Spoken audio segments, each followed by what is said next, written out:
with Leah Hextall, the broadcaster. She became the first woman to call a nationally televised NHL game last year, just before the pandemic hit. So that was really cool. We had a great talk about her career so far, her favorite games, and what's next for her. Check it out.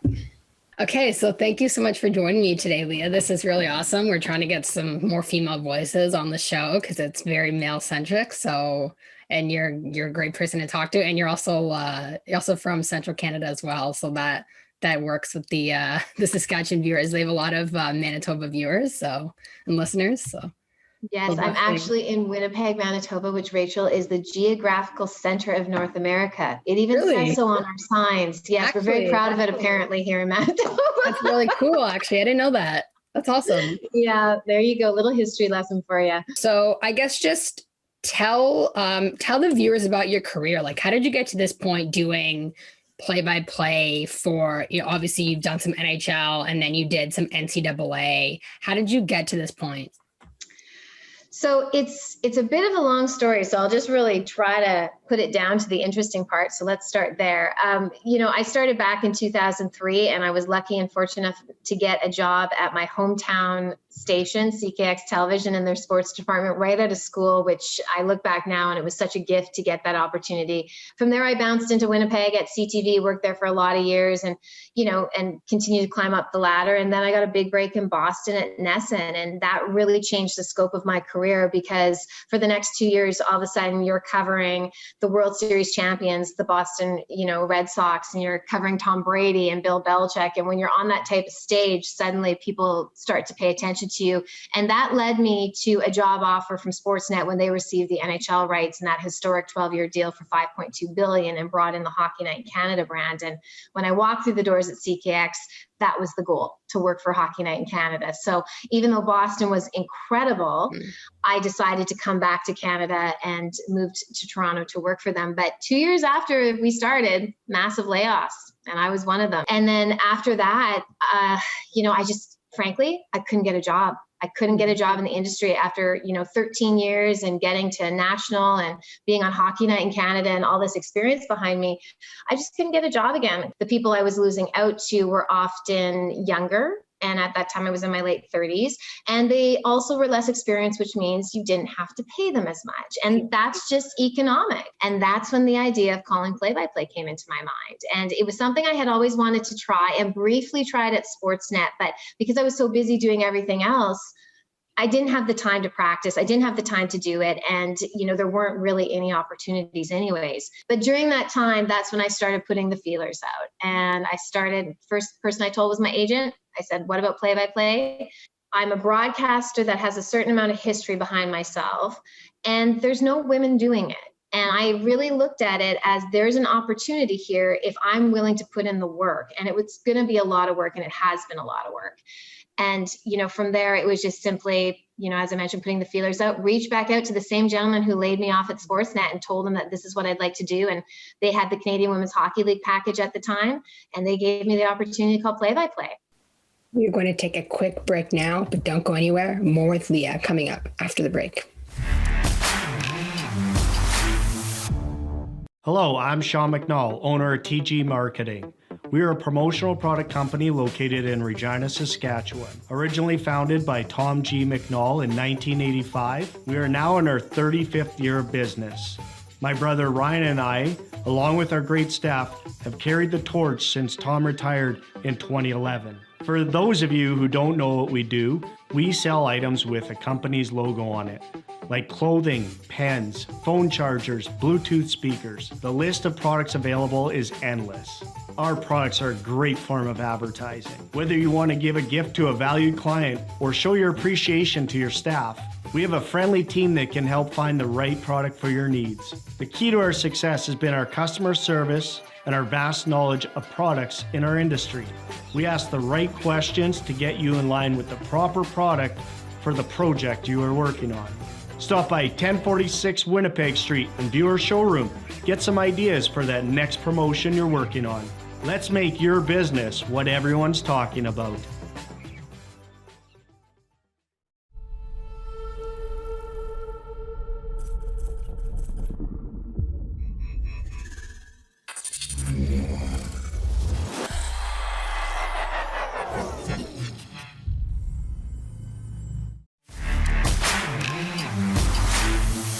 how do you kind of stay focused when there's no work? And I have another question to relate to that. Like, obviously trying to call games during a pandemic, just what was that like?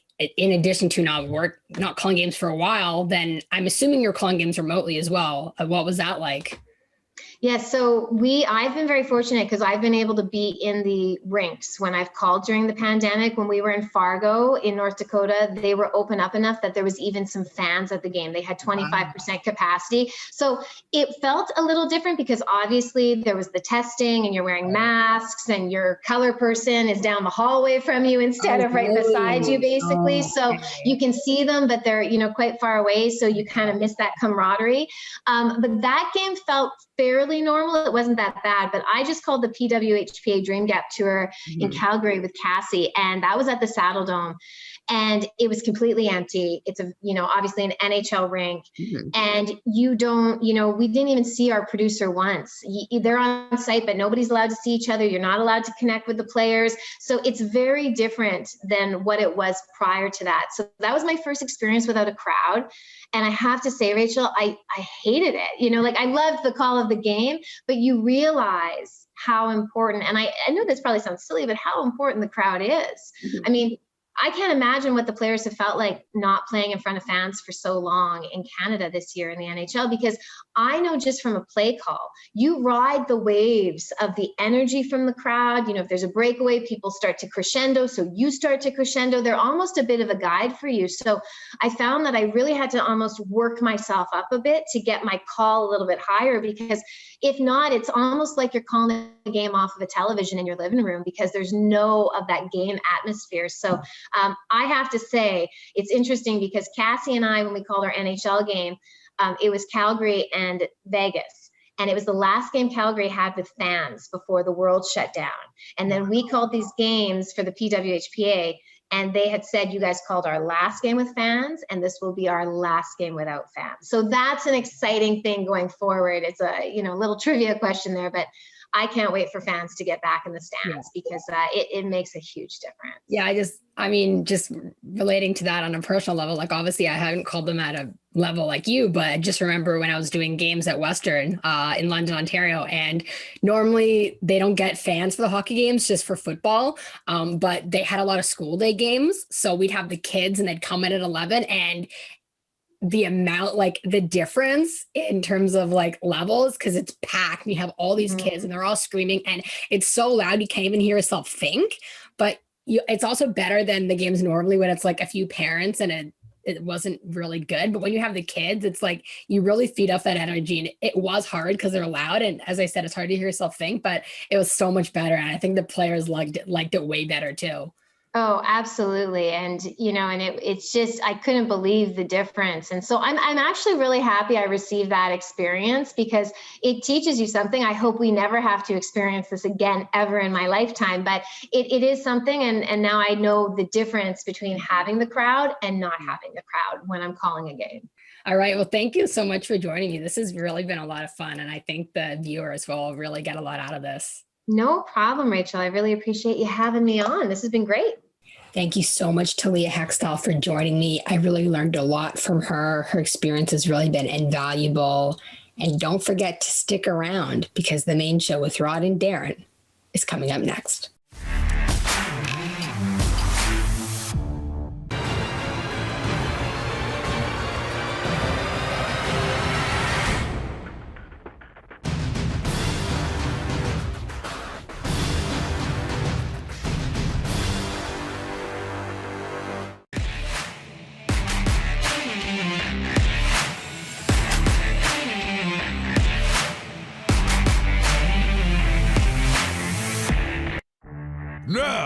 Ebbs, you have not stopped smiling since you came on here, so I got to ask you something. This trade to New York, how has it been for you? From just watching out here, and we don't get you as much as we'd like the games, but has it kind of recharged you?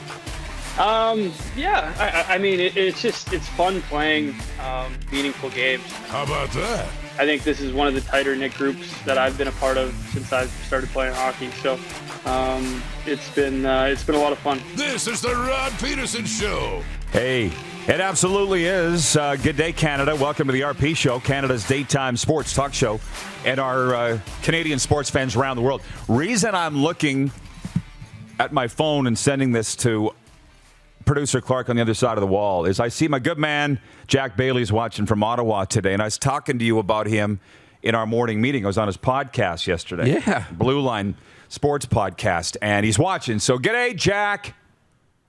He's just so cute. I can't stand it. He's 14, and he's going to kill me because I'm going to say that he looks 7. But I'm on this podcast with him yesterday, and he was talking like he's been in the business for 20 years. I'm like, how is this coming out of this little person? You got it? Can we put it? That's me and Jack yesterday. Look at that kid. That's unreal. He's so cute. And I looked at his Twitter bio. He's 14. He's got journalist. Da-da-da-da-da. I know. And I'm thinking, at 14, if somebody had called me cute, I'd have been, but they did call me that. They didn't care. Oh, yeah. So, unbelievable. Yeah, Jack Bailey. And a Canucks fan? Is that the Canucks jersey? More Leafs. Okay. More Leafs. Big-time Leafs fan. So I don't understand you people. I like it. That cheer for Toronto. Thank you, Jordan. Nice way to start a new week, eh? John Kirby. What podcast, Rod? Blue Line Sports Podcast. I'll give you all the deets later, but I think he's posting it today. Anyways, it's episode number 505 of Canada's daytime sports talk show, and we got an awesome guest list today, thanks to producer Clark. TSN's Darren Dreger, Joe Lozito, fast becoming our Islanders insider. Between him and Clark Gillies, we got 2. Joe's going to join us from Long Island to talk about the Isles, and they're up 1-0 in the Stanley Cup playoffs. And Jim Lang's going to join us. He is Canada's foremost NFL expert, longtime morning man and fan, 590 Toronto. So that's going to be great. Can we hit the quick 6 show topics, please, Jordan? You people understand that this is our time right now here in the warm-up, not yours. So we'll get to your comments in a moment, but it's about me and Moose here right now. So number 1. CFL Board of Governors vote. I can see your questions coming in. When's the vote? Clark, did you ever find out? Because I didn't. He's heard 2 things right now and this afternoon. I had Hustler write me from Winnipeg yesterday going, when are they going to announce the results? I don't know. Of all the people I talked to over the weekend, I didn't ask. My guess, around noon within Mountain Time, within an hour or 2 of that. I was actually counting on you helping me, Moose, on this because you're much better CEO type than me. If they know that the vote's going to be potentially unanimous, but for sure, yes, why are they even having a vote? Why the pomp and circumstance? Why the smoke and mirrors? You know me as a black and white guy. We're going, let's go. Why are they doing this? It's PR now. Oh, right? is it? I think it's a lot of PR. Now they care. I think the vote was scheduled. I don't know that it was necessarily something that they announced publicly, right? This is what the Nailers and the Farhans and the Dunks and the Madanis, they sourced this out, right? To say, now we're hearing that there's a vote coming on June 14th. So, they have to vote at some point. They can assume that it's unanimous, but eventually to know, it has to be a vote. So today was the scheduled vote day, and away we go. Okay, so everybody's writing in saying noon Eastern, they're voting. Okay, smarty pantses, when are they announcing it? I got to think early afternoon, August 17th, last summer when they announced they weren't going to play was the same day. It was like right after the vote. So maybe when we're on the air. I don't know. Clark said he's keeping his eyes peeled, and I know you've been talking to the CFL PR people, Clark, but I mean, I'm sorry. I've been talking to the executives and the coaches and the players. I have not been talking to the governors at all. So there's that. Moving on to point 2, CFL, unless you had more on that. No. CFL returned to play, and some are saying, Rod, why are you talking about the CFL so much? Because it's June, and they should be playing, right? It's CFL time. So just this morning, Ontario's Heritage Minister Lisa MacLeod comes out with a statement and says that the road's clear now for the Red Blacks and the Ticats. And apparently she forgot the Argos in her tweet, but the Blue Jays and the OHL to get back onto the field, and all the other teams and leagues in Ontario. So that's very positive. But I should tell you, the conversations that I had over the weekend were this. And they were good, but they were also somewhat bad in that they're like, we're going to give it a go.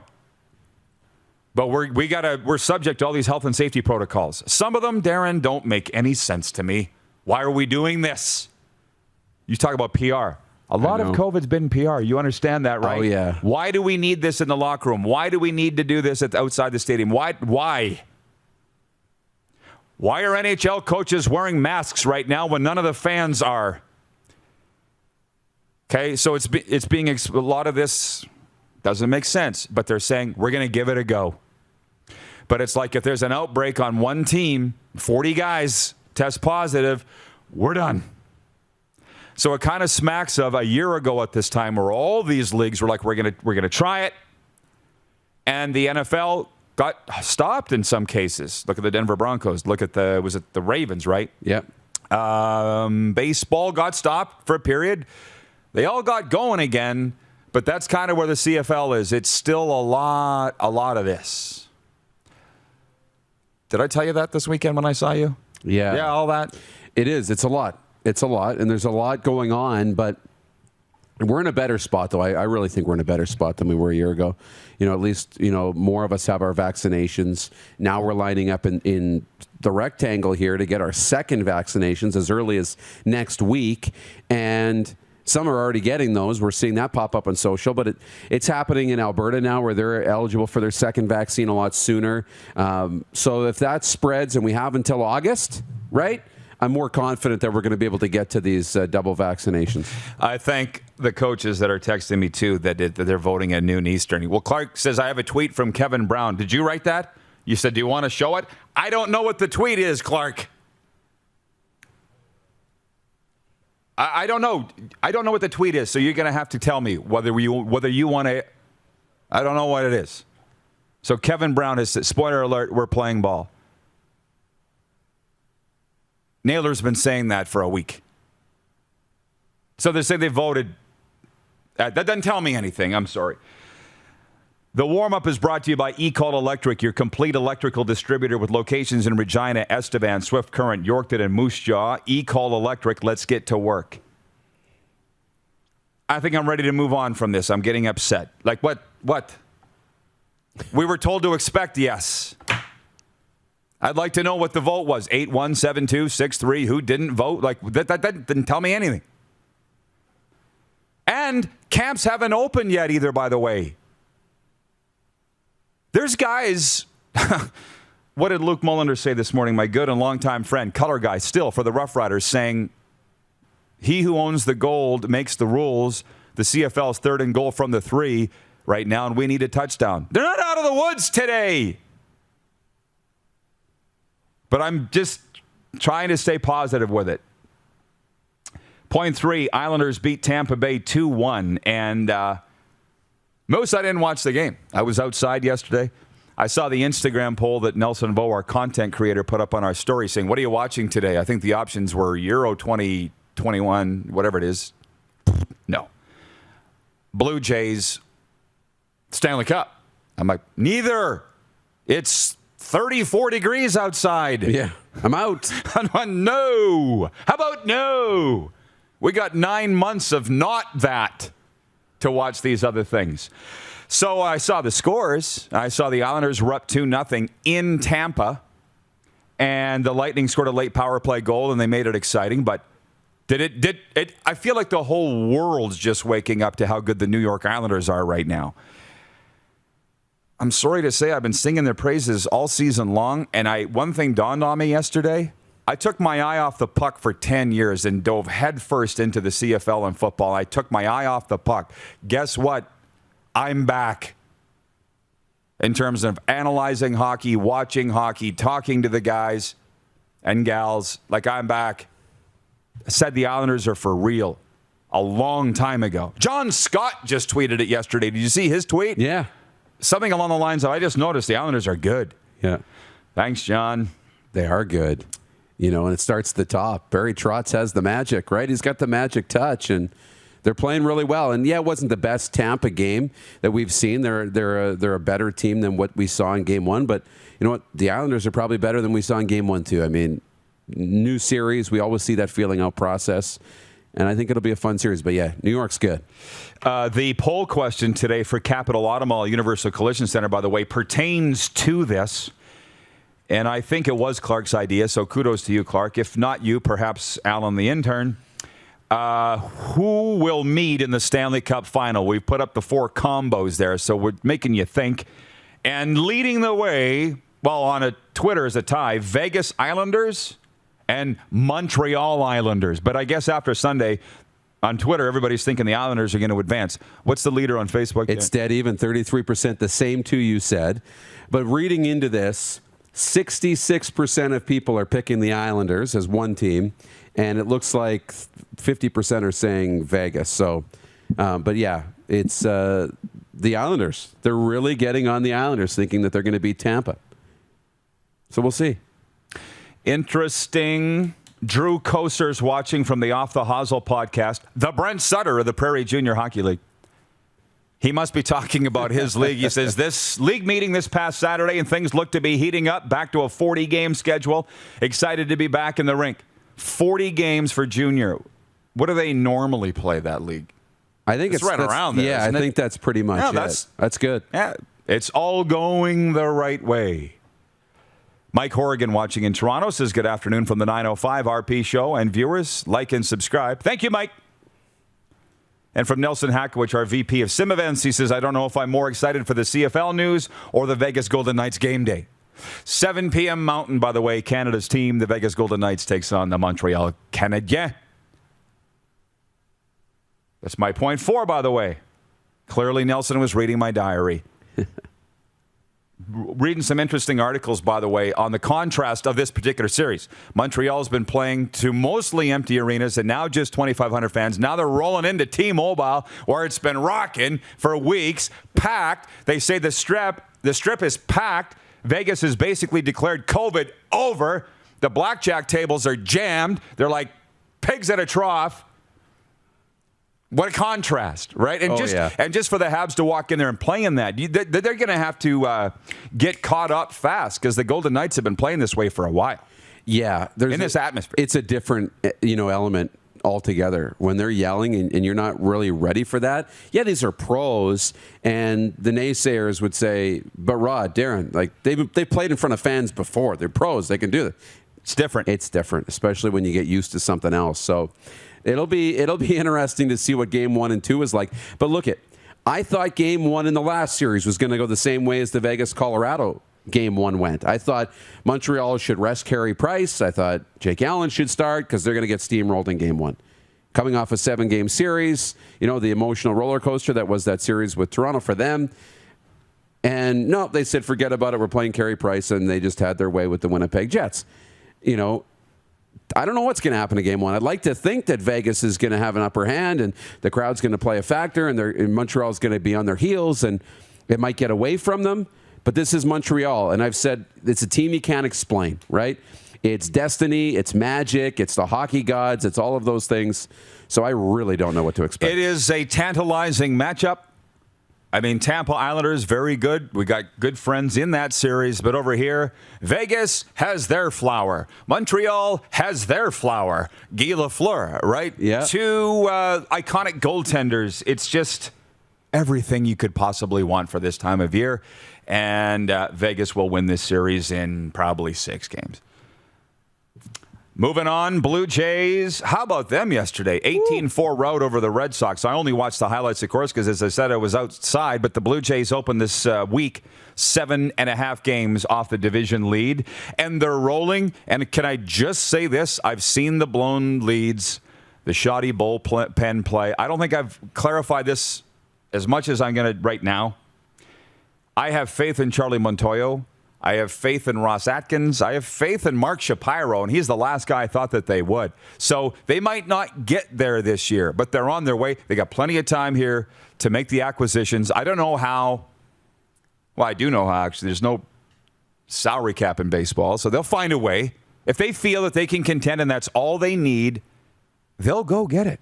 But I see people just losing their ever-loving minds on social media over how, that a managerial mistake, an error by Vladdy at first, bullpen decisions, and I'm not going to be that guy, Darren. They expect perfection, and I can tell you this team's not perfect, but they're pretty damn good. They're pretty dang good. I mean, they've 8 home runs, most allowed in a single game at Fenway Park. It's amazing. With the monster and everything else, I mean, that is outstanding. So clearly they've got a lot of really good pieces, and they're capable. But you're right, they're not perfect, and if they want to be perfect, they're going to have to add. That'll be decisions. They've got a little time. They can kick this can down the road a little bit longer, see where they're at, in a month from now. But it's fun to watch. It's really fun to watch. Brian Eitenauer watching on Facebook says Montreal will get a rude awakening against Vegas. Montreal has beaten 2 teams that are not very good so far. Yeah, maybe. Why do I feel like Tuesday morning the Habs are going to wake up in their hotel room? It's going to be like a scene from The Hangover. They're all going to be strolling around the hotel and be a tiger in the bathroom. Like, what hit us? The Golden Knights. Don't say you weren't warned. And point 6, we got to spend more time on this probably with Jim Lang, but Green Bay Packers president Mark Murphy, I don't know if you saw, he came out and said that Aaron Rodgers is, quote, a complicated fella. This a week after saying neither side should speak on the Aaron Rodgers situation. This guy said it, Darren, the president of the Packers. Nobody should be talking about this as a highly delicate matter. And then he comes out at the minicamp and says, what can I say about Aaron Rodgers? He's a highly complicated fella. You probably just sealed Darren leaving, or at the very least, not stepping on the football field ever again because of idiotic comments like that. So if Aaron Rodgers is done, you can thank the team president, Mark Murphy, for that. Doesn't get it. Oh, my. Did you not know that he said that? Yeah, I did. Right, no, I absolutely did. But I had the same feeling. It's like fighting with your girlfriend or your wife, right? A couple things you just don't say. Relax. Yeah. Is one. Or if there's a crowd of people and she's just emotional, right? There's things you don't say. And that's one. He's a complicated guy. Yeah, you don't say that. Darren Dreger next. This has been the warm-up for Ecol Electric. Let's get to work. You're watching the RP Show on Game Plus TV Network, YouTube and Facebook Live, and 24-hour sports radio for Suds Full Service Car Wash at rodpedersen.com. Head to youtube.com/The Rod Pedersen Show now. You gotta subscribe. Click the subscribe button for all the content you may have missed.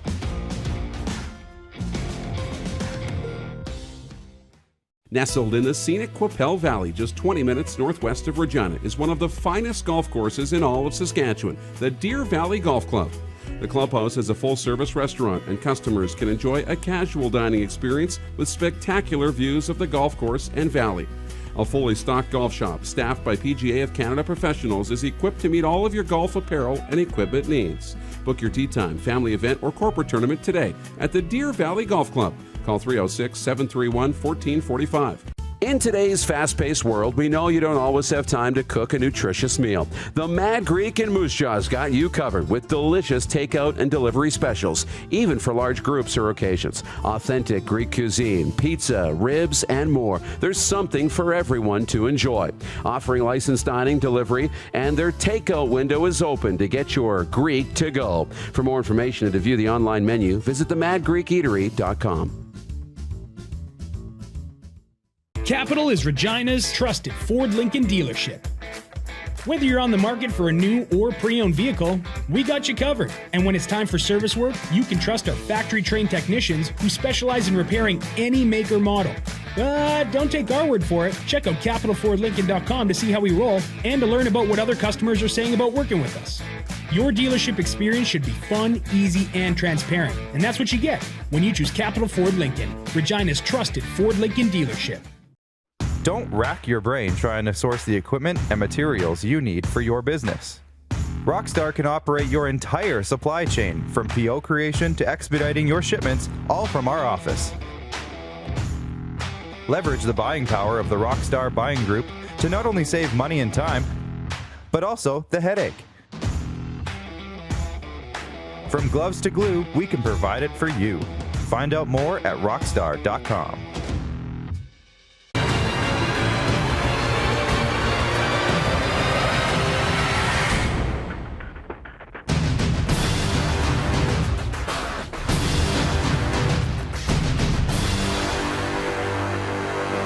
Prairie Mobile, you can get the phone you want when you want. All smartphones are $0 every day. With convenient locations across Saskatchewan, Prairie Mobile, your SaskTel authorized dealer, has you covered.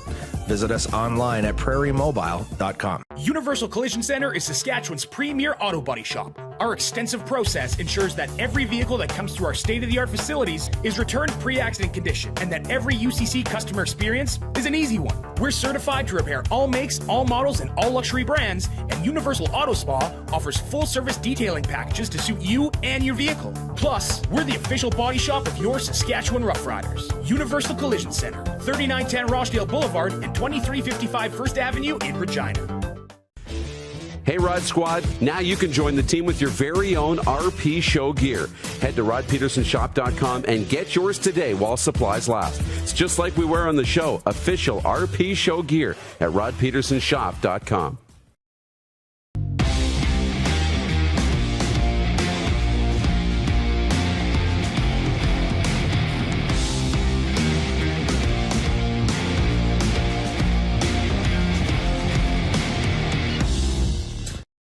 Hey, honey, can you get one of the kids to show me how this Twitter thing works? Honey, I need to get on Instagram.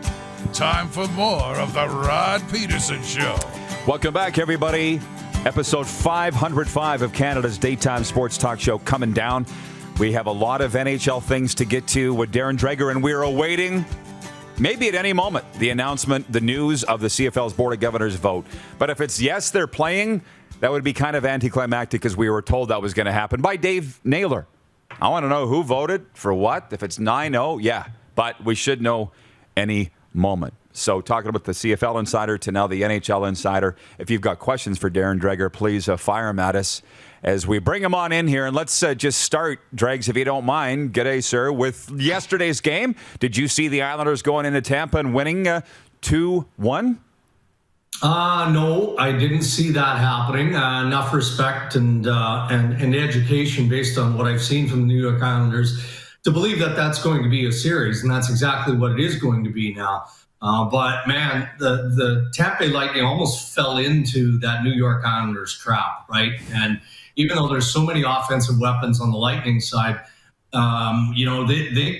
the Islanders flat out frustrate teams. That's what they do. And if they get a quality of goaltending like they got from Varlamov, then they are going to be a problem for any team that they face, even the defending Stanley Cup champions. But as John Cooper said, Rod, post-game, okay, the New York Islanders played the game that they wanted to open the series, executed to perfection all the defensive detail work that Barry Trotz loves to do, and the players obviously have bought into.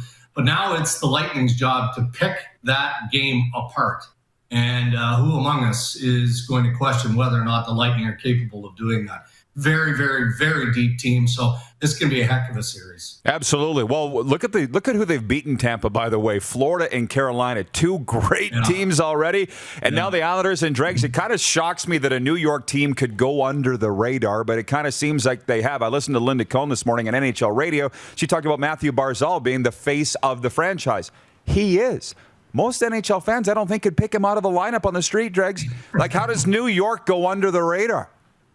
Yeah, and that's unfortunate because Matt Barzal is he's heading in the direction of being an elite, skilled forward. No question about that. I think he needs a little bit more seasoning from an NHL perspective, but he's got star status already. This is Lou Amarillo, though, right? Lou does what Lou does, and nobody does it better, historically speaking, in my opinion. Barry Trotz shockingly is available as head coach. Probably a mulligan that Ted Leonsis and the Washington Capitals would like to have, with great respect to Peter Laviolette, who's a highly decorated coach of the Washington Capitals now. But all Barry Trotz does is win, and players just want to play for him. He doesn't play the most flashy style. He's never been that type of coach in that type of environment. But players buy in. And if you've got that, more often than not, then that's the ingredient that winning coaches, winning general managers, and winning owners tell me is so difficult to find.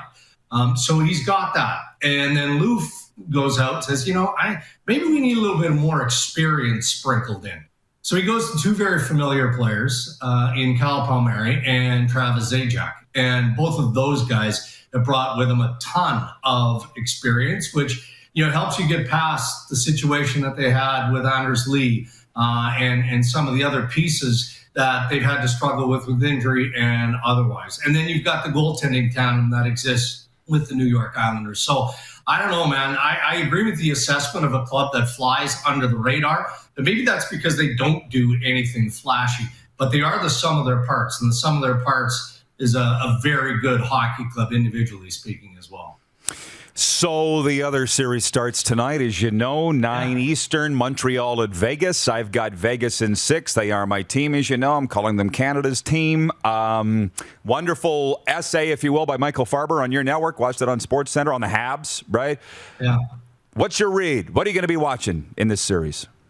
Well, I want to see if the Montreal Canadiens can do, at least at the beginning of this series, what they did to Winnipeg, and before that, the Toronto Maple Leafs. And Winnipeg didn't push as hard as most of us were expecting the Jets were going to push. You lose Mark Scheifele to suspension, and that took a lot of wind out of the sails up front in Winnipeg. But, that left 2.5 lines of a formidable top 9 in Winnipeg that didn't get the job done. So that's as much on Winnipeg as it was on Montreal. But the Montreal Canadiens did a terrific job of keeping the Winnipeg Jets and the Toronto Maple Leafs to the outside. And I feel like that's got to be their focus against the Vegas Golden Knights. Again, as good as that top 9 in Winnipeg should have been, you look at the top 9 of the Vegas Golden Knights, and holy smokes. Their second line is as good as their top line. They've got Alex Tuch, who for me, you talk about Matt Barzal being underrated. Alex Tuch is an underrated third-line player for me playing with the Vegas Golden Knights. He's quick. He's huge. If he can get to the net, then Carey Price is going to have a problem. But that has to be the mindset defensively, the structure of the Montreal Canadiens going into this best of 7. Do whatever you can to keep that big team to the outside. If they do that, Carey Price sees the puck, he's going to stop it. It's that simple.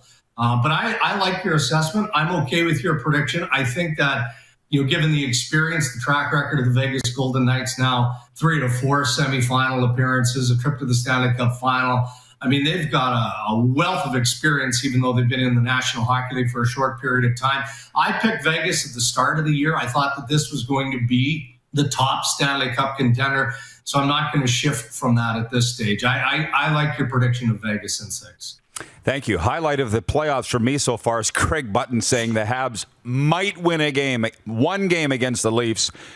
Saw how that turned out, and Craig can never go home to his hometown anymore, much like he's just getting He ate a lot of crow over that one. He ate a lot of crow. But that's the beauty of Craig Button or Rod, yourself, me. If you're going to make these bold proclamations, right, then own it when you're miserably wrong. And Button was miserably wrong, but he's wearing it. And now, he doesn't necessarily cheer for anyone, but from a Canadian perspective, it's a pretty cool story. So I'm hoping that it's a good series, and I expect it will be. The viewers have a few questions for you, if you don't mind, Dregs. Ryan McCarthy, watching in Saratoga, New York, says, is it fair a lot of NHL fans call the Islanders a boring team to watch? Disclosure, I don't think the Islanders play boring hockey. I can tell you Jacques Lemaire and Lou Lamoriello in the 90s didn't care what they said about the Devils when they were winning cups. Have you heard people say the Islanders are boring?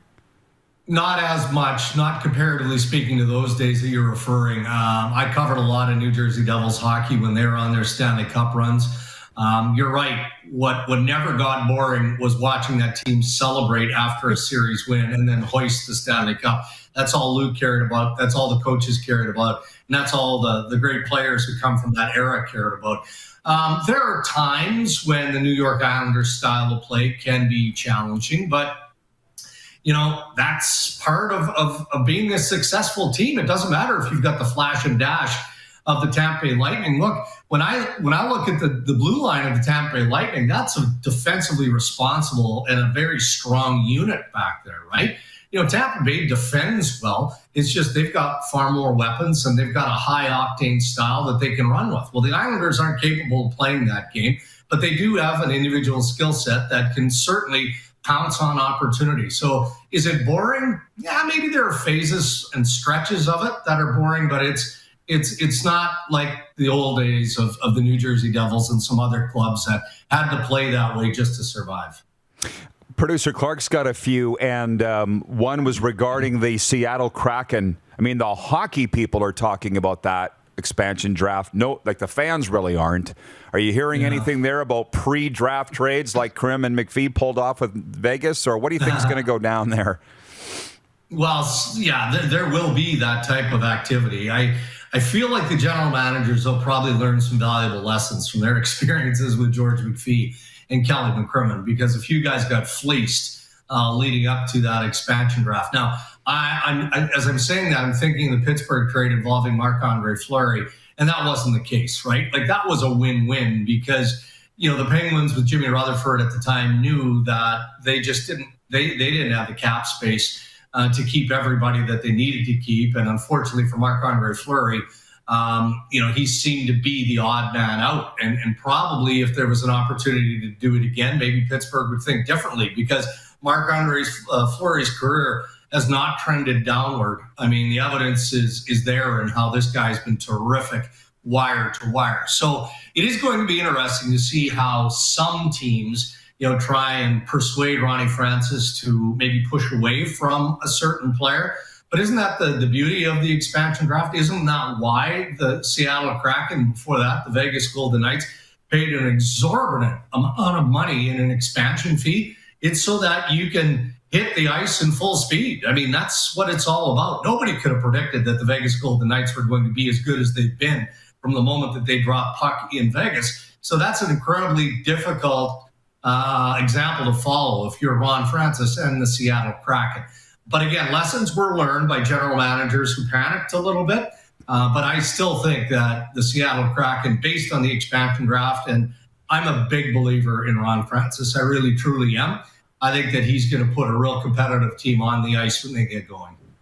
Any rumors on a coach for the Kraken? Clark has brought up Gerard Gallant and the great job at the Worlds. God, that's got to be getting close. Yeah, you know what, Rod? It feels like another Rod might be gumming it up, and that's Rod Brind'Amour. And not because, anything that he's doing. I believe that Rod Brind'Amour is staying with the Carolina Hurricanes. I'd be surprised if they don't get that deal announced. As has been reported and was talked about last week, there are a couple of layers to this, it feels like. Nobody would be surprised that Rod Brind'Amour is trying to look after others within the organization, right? That's just the character of the man. Man, he's high class. I still, again, as I'm talking, I'm thinking about the handshake with the Tampa Bay Lightning. And I'm sure you guys talked about it and saw it when he had his brief exchange with Vasilevsky. And you could see he's poking him in the chest. And you could just tell he was saying great things about the quality of the goaltender that Vasilevsky is, because that's what Rod Brind'Amour is all about, right? Acknowledge greatness. And he did in that moment. So he's looking after his assistant coaches and I think some of the training staff. But I believe that deal will get done. But until it's announced, if you're Seattle or if you're the New York Rangers or a team with interest, why wouldn't you wait? Why wouldn't you wait? If Rod Brind'Amour suddenly doesn't get the deal that we expect he's going to get done with the Hurricanes to stay there, then he moves right up to the top of the list, with great respect to Rick Tocchet and Gerard Gallant and some of the other great candidates out there. So I feel like as soon as that gets announced in Carolina, then you'll see Tocchet either land in Seattle or Gerard Gallant with the New York Rangers or vice versa. But it is a bit of a domino effect, I think, in play, Rod. I think we have 2.5 minutes. Last question. Everybody's still talking about the Lightning and the injury reserve and being $18 million over the cap. And it's like, guys, it's a loophole. This is Kelly McCrimmon 101, Hugh Campbell stuff. This is how you win. Why can't people let this die? I know, man.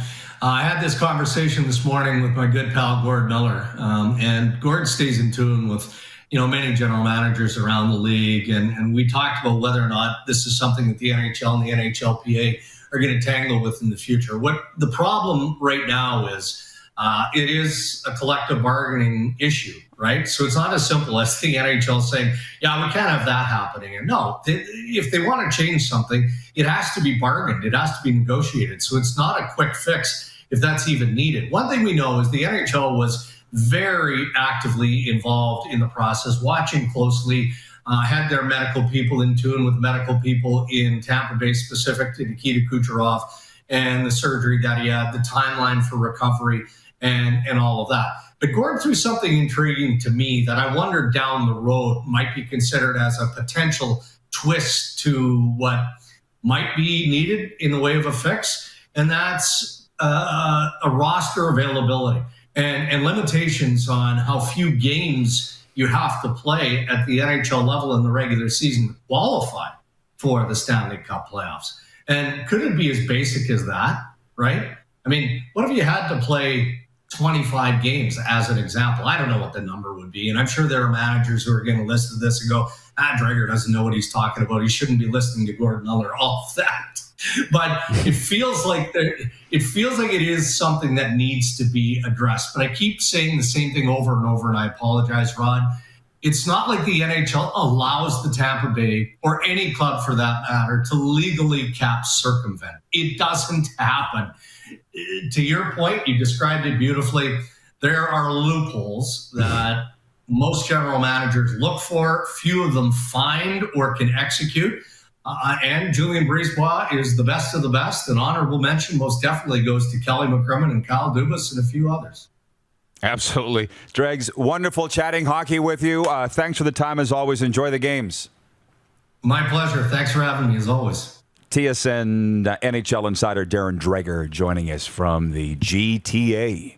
We got a sports update on the way. Everybody wants to know about that CFL Board of Governors vote. It's a hot day, Dupes. Oh, yeah. And we'll be right back. You're watching on Game Plus TV network across all 10 provinces and 31 states. Live daily on YouTube and Facebook, and 24-hour sports radio for Suds Full Service Car Wash at rodpedersen.com. Have you subscribed to the Rod Pedersen Show YouTube channel yet? Head to youtube.com/The Rod Pedersen Show now.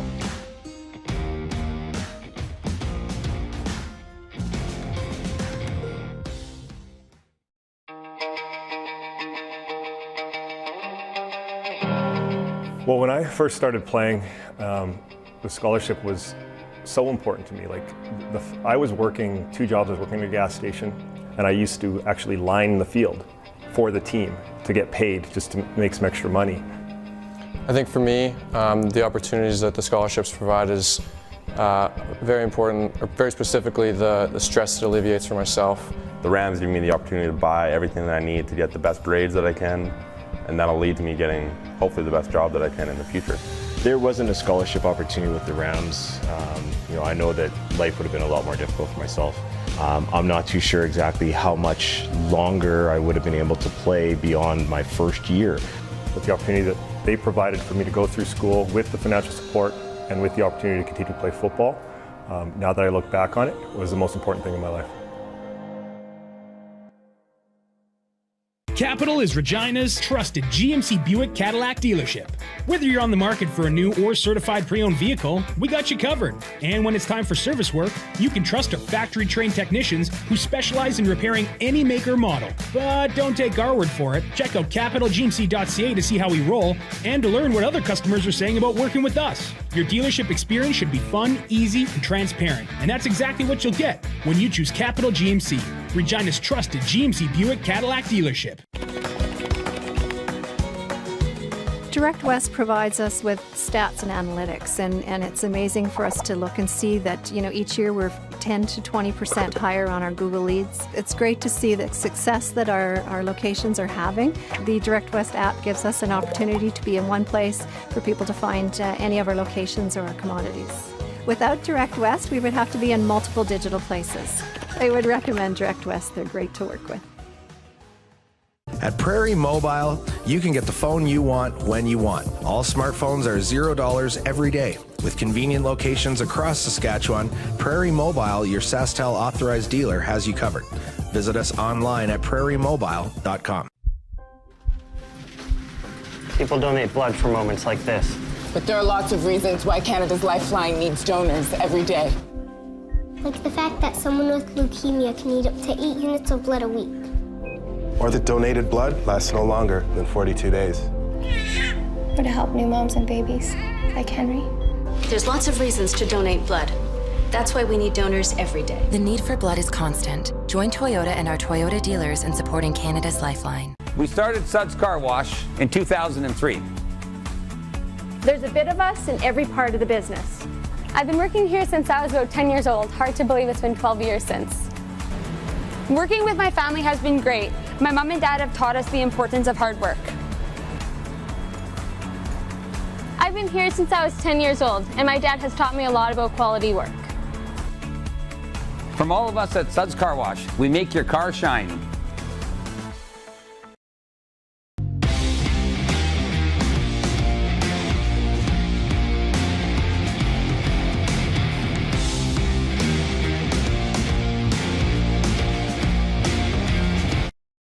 Did you know you can catch all the best moments from the show on all our social media platforms? Now, back to the studio with Rod. Welcome back, everybody. Still no update on the CFL Board of Governors vote. And our man Nelson Hakowicz wrote in and he said, this vote has a very much no lead is safe feel to it. I just saw on the old Twitter, on the internet, the international network, it says CFL franchises have been told to proceed like it's this is from 3 Down. CFL franchises have been told to proceed like it's happening and prepare as if the 2021 season is a go per sources. That's from 3 Down, which was... Why can't they just be straight up? I tried to get that out in the warm-up, but I did a very poor job of it. That should have been the story a year ago. Like, until you cancel the season, it has to be business as usual. Okay, you have to plan for a season until it's canceled, no matter what. Let's double back. I just want to read a sports update, okay? Why does it never go easy? I know. Islanders goalie Semyon Varlamov earned his 4th straight victory in New York's 2-1 win over Tampa Bay in Game 1 of the NHL's Stanley Cup semifinal. Varlamov and fellow goalie Ilya Sorokin became just the 3rd pair of teammates to have personal win streaks of at least 4 games in a single postseason. Nobody cares about that. I know. It's 1-0 Islanders up on Tampa. And tonight, Canada's team, the Vegas Golden Knights, host Montreal, 7 p.m. Mountain in the Fortress. Giannis Antetokounmpo had 34 points, and the Milwaukee Bucks rolled to a 107-96 Game 4 victory over the Brooklyn Nets last night. That series now tied 2-2. Meanwhile, Devin Booker and Chris Paul led the Phoenix Suns to a 4-game sweep of the Denver Nuggets. How about that? Oh, yeah. Suns won 125-118 in a game where MVP Nikola Jokic was ejected for swiping Cameron Payne in the face. The Suns have been hot garbage for decades. Since Nash played there, right? And they went to a conference final. But still, this is amazing. It's a Cinderella run. And they're at like a number 2 seed, which is incredible. Does the glass slipper fit the Suns better or the Montreal Canadiens better? Ooh. The Suns. Poll question the tomorrow. Suns. It's the Suns. Write it down. You understand it's Cinderella for one of them. Oh, yeah. South Africa's Garrick Higo won the Palmetto Championship at Congaree for his first PGA Tour victory on Sunday. And Kyle Larson was back in the NASCAR All-Star race and earned another $1 million by winning it again. Larson held off a hard-charging Brad Keselowski during the final 10-lap shootout. Defending All-Star winner and reigning Cup champ, Chase Elliott finished 3rd. And for you, a Pekingese named Wasabi won Best Show. We got the photo. We have a photo? There he is. Look at that cute little thing. That looks like something you'd use to dust your kitchen floor. How about that? That's Wasabi. A Pekingese named Wasabi won Best in Show at the Westminster Kennel Club Dog Show on the weekend. Wasabi came out on top of a finalist pack that also included a Whippet, a French Bulldog, an Old English Sheepdog, a German short-haired pointer, and a Samoyed? Am I saying that right? I don't know. Altogether, 2,500 dogs entered the prestigious canine event. They weren't social distancing. And Wasabi, 2,500 dogs, and that was the best one. Okay. Looks like a freak. Were they all vaccinated? This sports update for the Tap Brewhouse and Drive-Thru Liquor Store, where I feel we'll be going for lunch at some point this week, and for Red Bull Canada. Red Bull gives you wings.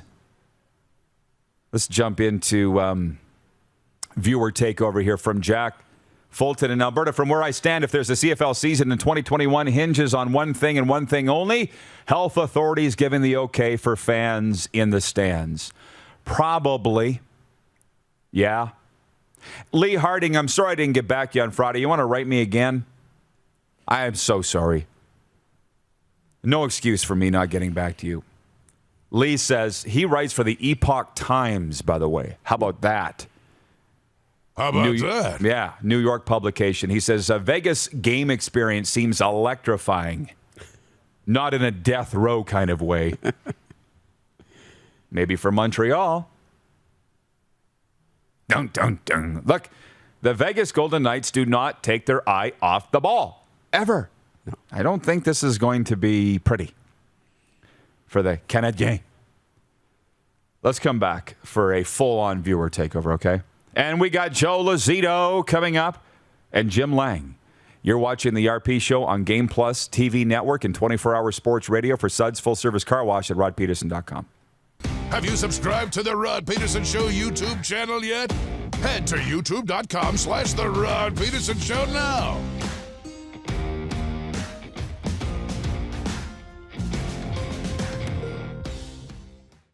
Ultimate Fan Zone, taking our show on the road coast to coast. Shop online, ultimatefanzone.ca. Slick, user-friendly. We built this site for the die-hard sports fans. Jerseys, hats, team apparel, offering officially licensed fan gear from the best lines in sports. Nike, New Era, Adidas, Fanatics. Game day ready to your door. Now, just a click away. ultimatefanzone.ca or check us out on Facebook and Instagram. UFZ Downtown Moose Jaw, home of everything authentic. Don't rack your brain trying to source the equipment and materials you need for your business. Rockstar can operate your entire supply chain, from PO creation to expediting your shipments, all from our office. Leverage the buying power of the Rockstar Buying Group to not only save money and time, but also the headache. From gloves to glue, we can provide it for you. Find out more at rockstar.com. Does this look familiar? Your fans deserve an incredible arena experience. It's time for an upgrade. Stunning graphics. Revenue opportunities are just the beginning with our in-venue display systems and scoring technology. Let us help you find the best solution for your facility. DDG, always delivering the best fan experience. Bronco Plumbing and Heating, proudly serving Regina and surrounding areas since 1978. We are excited to announce the new Bryant Furnace Trade and Allowance Program. If you have a working Bryant furnace, 15 years old or less, you may be eligible to receive a new furnace at a discounted rate. If you'd like to take advantage of the Bryant Trade-in Program, or to hear how we can help improve your home, give us a call today at 306-781-2090. Comfort has always been something we as people strive for. It means that the places we live and work, and that the people we care most about, are able to go about their lives focusing on the things that matter. Our focus at FlameTech has remained the same for more than 20 years. Now more than ever, we need each other to support our local businesses. As an industry leader in combustion services, we are proud to attend to the needs of our communities and support the local economy. Nestled in the scenic Qu'Appelle Valley, just 20 minutes northwest of Regina, is one of the finest golf courses in all of Saskatchewan, the Deer Valley Golf Club. The clubhouse has a full-service restaurant, and customers can enjoy a casual dining experience with spectacular views of the golf course and valley. A fully stocked golf shop, staffed by PGA of Canada professionals, is equipped to meet all of your golf apparel and equipment needs. Book your tee time, family event, or corporate tournament today at the Deer Valley Golf Club. Call 306-731-1445. Business owners and marketers. Okay, we know you think we're pretty cool. That's why we want you to share in the coolness factor. Partner with the Rod Pedersen Show and market your business every weekday to sports lovers just like yourself. Take advantage of our many cost-effective commercial and promotional opportunities. Tell the world about your business. Yes, the world. Thanks to Game Plus TV and the Rod Pedersen Digital Network. Contact us today and find out how you can be a part of Canada's fastest-growing sports talk show, The Rod Pedersen Show. Send us your opinions now. We won't victimize you unless you really deserve it. Now, back to your host, Rod Pedersen. Okay, welcome back, everybody. The moose is loose. Oh, yeah. You're wearing that Rough Riders pullover. This was on purpose. I was going to say, in honor of something today? Yeah.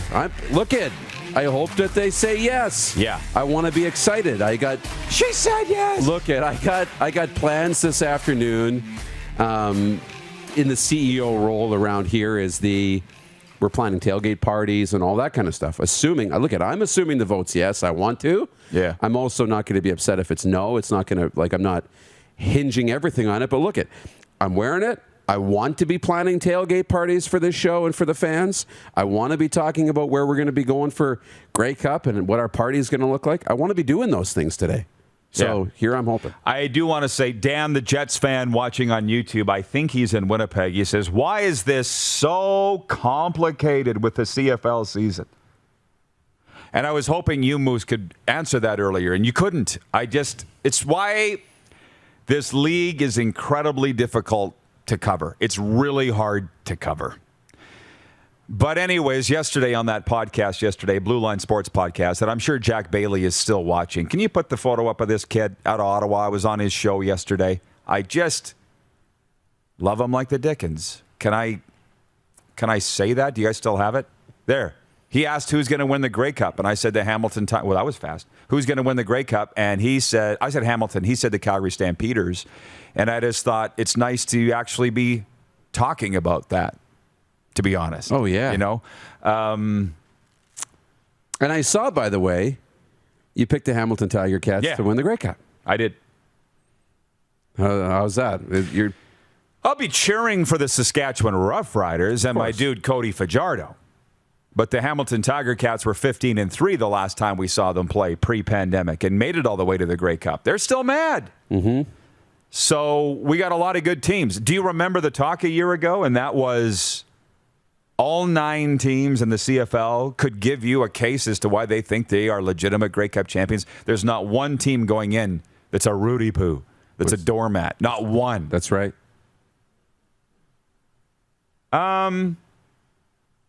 Wayne in Victoria, BC says, what reason could they give for a no vote? The only reason would be if the Toronto Argonauts didn't want to spend the money. If it costs more to play than not play, which is what was the case last year.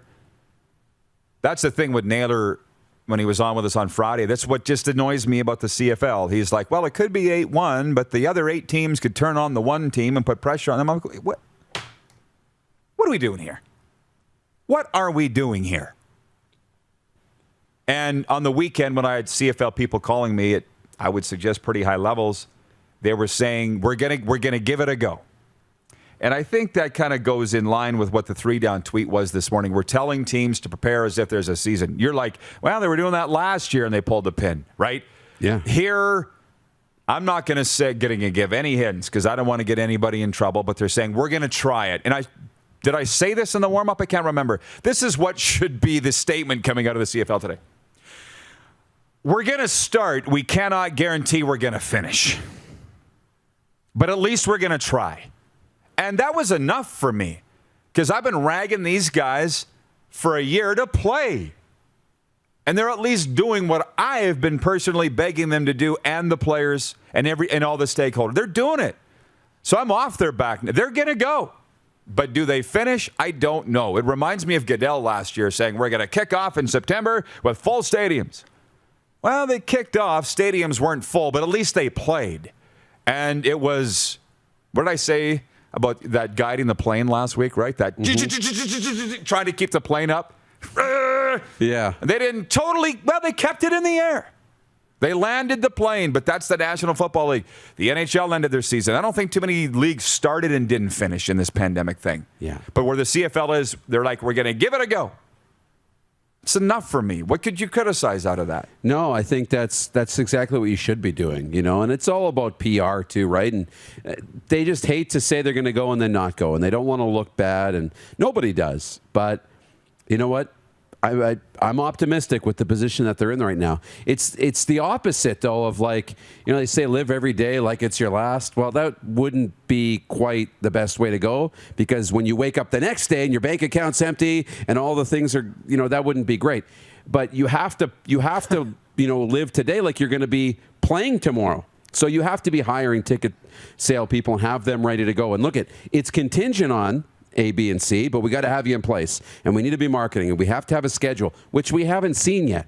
We need to see those things. I got to say a couple things before we go. Carlos Legena is watching in Indy. He says, is this definitive, or is there still a chance the league kicks this can down the road? Zach Nelson in Calgary says, the CFL announcement not expected until late afternoon local time. This league.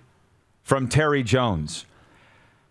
Guys, don't bring me down. What's that great song by ELO? Don't bring me down. I'm being Mr. Positive. It just reminds me of all those years I'm having flashbacks from the teams where they're like, you need to make us look good. I can't do that when you crap in your own backyard. Back off. Stand down. Get your act together. It makes no sense to me why they would vote at 10 a.m. Mountain and not announce it till supper time. I don't get it. But I don't answer for them anymore. They got people to do that. Hour 2 coming up. We got Joe Lozito from New York. And we got Jim Lang. It's going to be awesome. Stick around.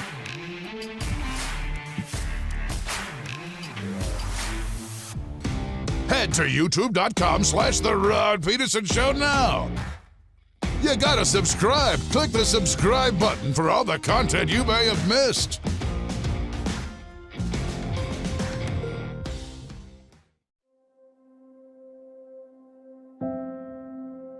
Some of the challenges we face with the CT technology that we have today is some of the deficiencies in around integration with some of our other systems.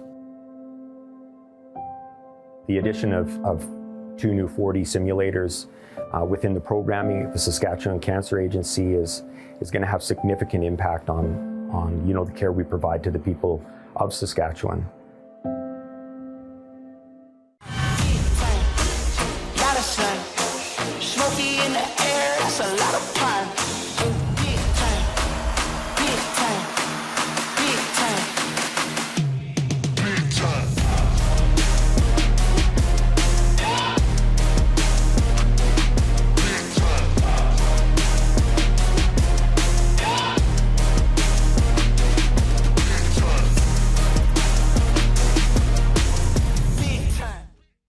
Ford Lincoln, we don't just sell vehicles, we buy them too. You know how we always have such a big inventory with an amazing selection? That's because we buy all makes, all models, and all years. We're going to give you the best price every time. And you don't even have to buy from us. All you have to do is visit us online or in-store, answer a few questions about your vehicle, and we'll get you a great offer. We'll even cut you a check on the same day. So save yourself the hassles of selling privately and sell it to us. Because at Capital Ford Lincoln, we'll buy it. Stars, you're dispatched to a scene call. The patient has multiple traumatic injuries and is unconscious but breathing. This is why I backed the Stars lottery. Stars, we can accept admission. This is why I'm all in. Mission accepted. Have a safe flight. The prizes are great. The cause is critical. Stars Lottery, the lottery on a mission. Every ticket is your chance to win over $4.2 million in prizes. Buy yours at starslottery.ca or 1-844-STARS-SK. Is it time to take your event online? Bring it to IKS Live. We've got a fully customized virtual event platform with remote guest support for your next fundraiser, talk show, conference, performance, and more. IKS Live offers live streaming to Facebook Live and YouTube and pre-recorded capabilities, both in our studio with green screen available and on location with pre-production and post-production services. Visit us at ikslive.ca.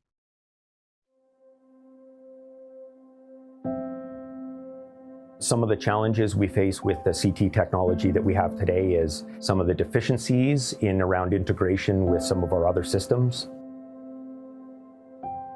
The addition of 2 new 4D simulators within the programming of the Saskatchewan Cancer Agency is going to have significant impact on the care we provide to the people of Saskatchewan.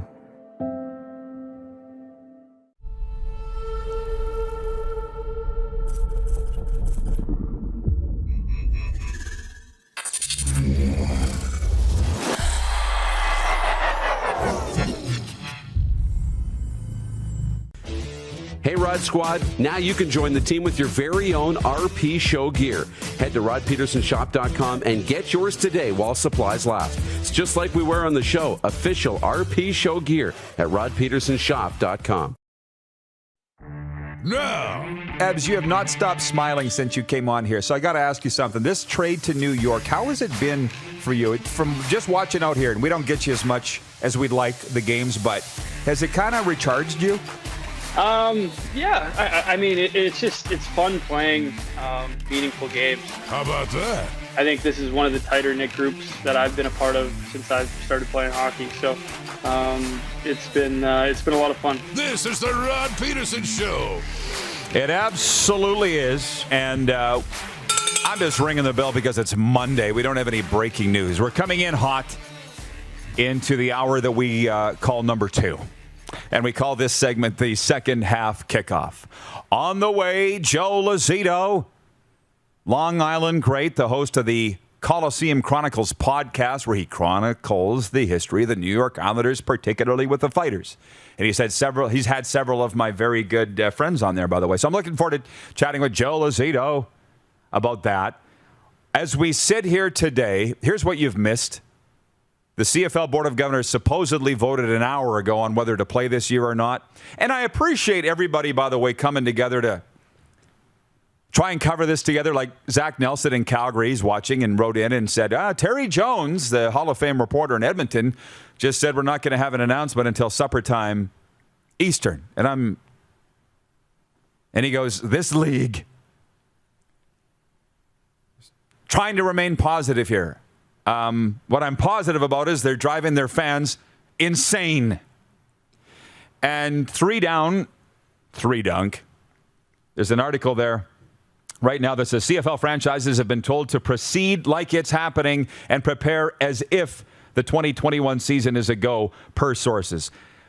I was told a little more than that on Saturday. Players are showing up on Tuesday in this town, home of the Rough Riders, and they're going to start. They're going to start. Whether they finish is another story. This thing is fraught with pitfalls and risks, but they're going to give it a go, and that's all that I want. That's what I expect is going to come out of this. Unless they're Darren having a very tough time convincing 2 teams to vote yes. I thought we'd have you. And at breakfast this morning, we're learning that you had a different conversation on Sunday, and it's not quite as easy to get you to vote yes. That could absolutely be happening, right? Here's what happens. You don't go to a vote unless you have the votes, right? We heard that from Naylor. And that happens all the time. Happens especially in politics, right? You don't put a bill forward unless you've campaigned around all the people that are going to be voting and make sure you have all the votes. Well, somebody's flipped in the last 24 hours maybe, and now it's like, we need more time. I need more time because I got to go see him. I got to get here, and I got to get that vote flipped, right? I don't know.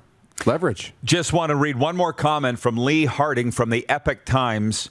Did we ever get an answer as to why the league did not play last year, given that the TV contract pretty much paid the salaries, or was it the fact stadium rental, coaches, etc., meant an automatic deficit? I know it's so long ago, it feels like 10 years ago, but it hasn't changed, Lee. They didn't play because it was going to cost too much money to play versus not play. I don't see how that's necessarily changed 12 months later. I don't. But we'll know more, I guess, by the end of the day. But while they figure it out, let's talk some hockey. We had Darren Dreger of TSN last hour. We're going to Long Island now. Joe Lozito, which we'll bring around to a CFL talk in a moment. It's an honor, Joe, to bring you on the Rod Pedersen Show, by the way. We've had a long-time friendship and association, and your Islanders are up 1-0 over the Tampa Bay Lightning, by the way. So I got to think life's aces in your world on Long Island. Roddy, the honor's all mine. I'm so happy to be here. Thank you so much. And yeah, things are going pretty good right now. I'm happy to be here the day after a win. You're happy to be alive, too, by the way. In 60 seconds or less, do you want to tell our viewers your story? This will make everybody perk up and listen. Can you do that in 60 seconds or less, do you think, before we talk hockey? I'll do my best. Back in 2011 in February, I was taking the subway to work, and there was a spree killer on the loose, and he had killed 4 people already. He decided he wanted to kill me, make me victim number 5, and I had 2 options, fight or flight. I chose to fight, and I'm very fortunate to be here. I was stabbed 7 times, and but I fought my way, and he was apprehended, and I'm happy to be here. I'm just happy to wake up every day. It's another day that I view as a gift. And we're so pleased to have you, Joe. But I would tell anybody, just Google Joseph Lozito, because you left out, for time purposes, a big part of the story, which will let people, we'll let them Google it and all the New York papers on that. So you've been on this Islanders bandwagon even when they were bad. But now they're one of the best teams in the National Hockey League, Joe. Does it bother you that people didn't perk up to that till now? No, to be honest, fortunately, one of the good things about being an old man is that I've seen it all. I was alive for the 4 cups, and I was alive for the dark time, the Millbury time. So no, I don't mind that people don't notice. This is a team that doesn't get respect, and that's fine with me. They're starting to perk up now, though. A lot of the celebrities are coming out of the woodwork, and a lot of people on Twitter are coming out of the woodwork. But that's okay. I mean, I don't mind that my team is the underdog. I hope the teams they're playing take them lightly, but it doesn't bother me. They just keep going. And to be honest with you, this fan base deserves it because we've been through a lot. Listen, you were writing me from the clinching game against Boston, right? And I'm like, Joe, put your phone down and enjoy, right? Like, this is the last year in the old place. What is it like in there right now? Nassau Veterans Memorial Colosseum. It's unbelievable. And like I said, I'm old enough to have been to plenty of games there. I've been to plenty of games on a Thursday night back in the day against the Minnesota North Stars or Winnipeg, where there's 7,000 people there. Now it's electric. I mean, it is just bedlam. And, because the arena is small, everybody's right on top. You're right on top of the action. So it has to feel like Thunderdome for the visiting teams, to be honest with you. It is just, 13,000 nut jobs. And we just love the team. And it's just phenomenal. It's goosebumps from the beginning to the end. What was your read on the Game 1 victory yesterday? I know John Cooper. My brother went to Notre Dame with him, same class. Great guy. But he just seems stunned that they could make some mistakes and they would end up in their net so fast. Like, they've played some good teams in these playoffs, but the Islanders seem to be the most, opportunistic team that they've played yet. Well, I'd be surprised if Cooper took them lightly. I mean, they played last year in the semifinals, so he knows what this team is capable of. So if he did take them lightly or however you want to phrase it, then that's on him. I would think he'd be smart enough to know now that this is a team that doesn't quit. They don't give up. No lead is safe with this team. And the big thing about this team is you cannot take away one line and just have, shut them down. It's not like Edmonton where you shut down Draisaitl and McDavid and you have a good chance of winning the game. This is a team that rolls 4 lines, and you can shut down the number 1 line and they still have 3 lines that can put the puck in the net. And forget about the defensemen, the most underrated defense core in the league. Their top defense pairing of Ryan Pulock, Adam Pelech, 2 names that people may not know, but they're amongst the best defensemen in the league. And they're basically anonymous playing on Long Island. So, they're an underrated team, but if Cooper, underrated them, then that's on him. Well, what his quote was that he's like, this is the same team as last year. What the hell? Right? It's kind of what he was saying. How they could lose at home was John's thing. I don't think he took them lightly, but his skaters might have taken them lightly. Mm-hmm. Hey, any more on that before I talk about your podcast and then CFL?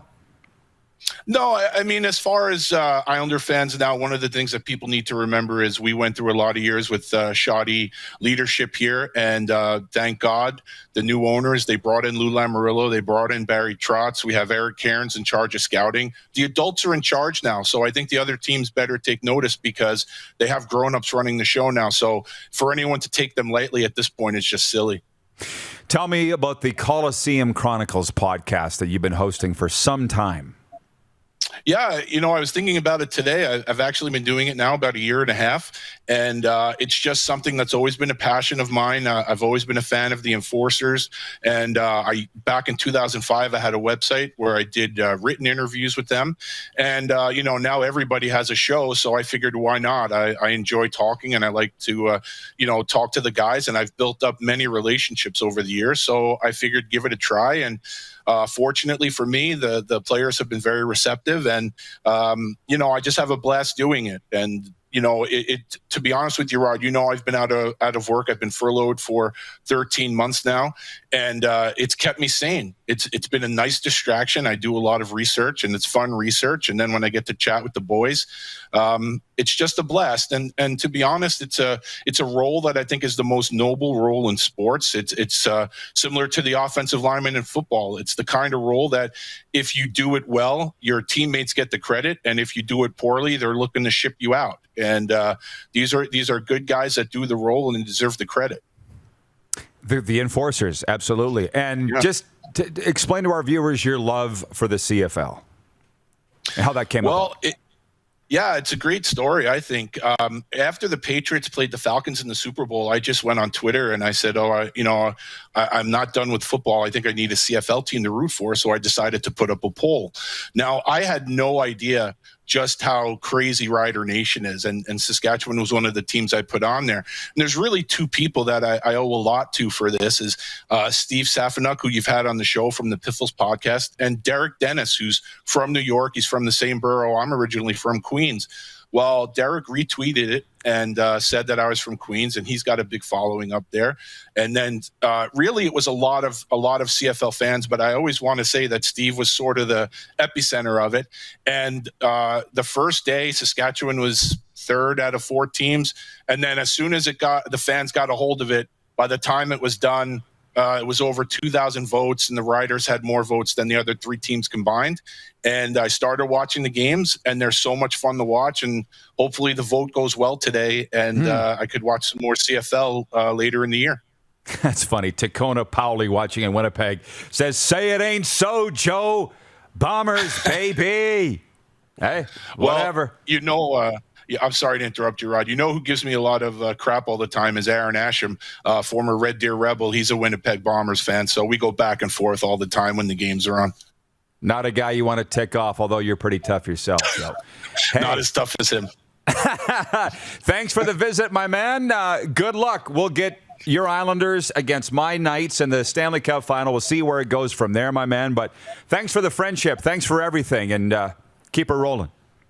Thanks, Roddy, and thanks, Moose and Clark and everybody there. You guys really make my days. You betcha, buddy. Thank you. Joe Lozito, and the biggest, now he's going to go, I should have mentioned Frenzy. Next time, Joe. Yeah, of course. Next time. So, and his wife's watching. That's my baby. Let's go Islanders. Check out Colosseum Chronicles, the penalty box. As Joe says, she's a classy dame. He said it, not me. Don't cancel me. How about that?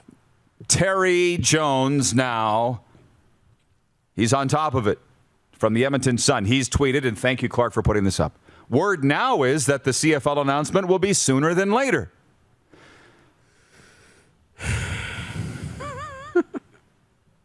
You didn't want to go into today with a plan. Why would we do that? Why would we do that? What do you say? You make plans, God laughs, right? People plan, God laughs. Yeah. God is in charge of the vote of the Canadian Football League? Is that what you're telling me? Maybe he is. We just want to know. He's in charge of everything else. I know.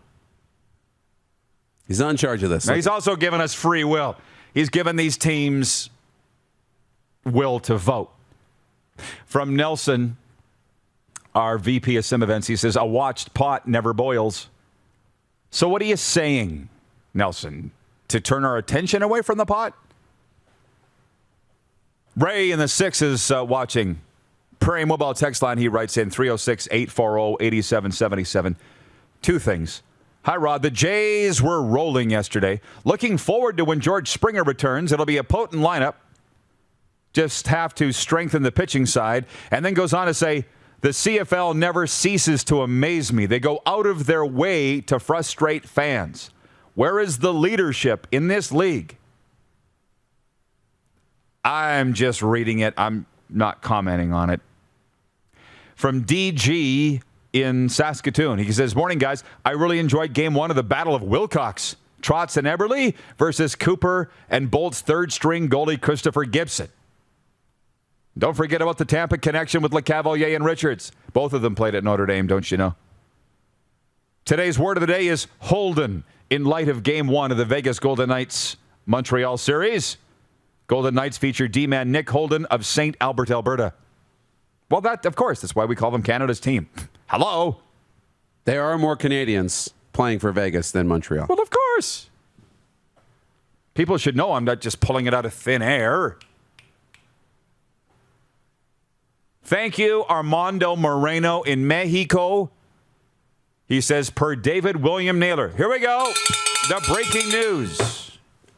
The CFL Board of Governors votes unanimously to begin a shortened 14-game season on August 5th. They've unanimously voted. So there's the news. We went from supper time to now. There it is. It's a go. We'll break that down. Thank you, Rick Regan. We'll break that down and more. And, of course, National Football League talk when we come back with Jim Lang. This has been the second half kickoff for the Four Seasons Sports Palace. You're home for the Stanley Cup playoffs and the Seattle Kraken fan club. You're watching on Game Plus TV. Live daily on YouTube and Facebook and 24-hour sports radio for Suds Full Service Car Wash at rodpedersen.com. Head to youtube.com/The Rod Pedersen Show now. You gotta subscribe. Click the subscribe button for all the content you may have missed.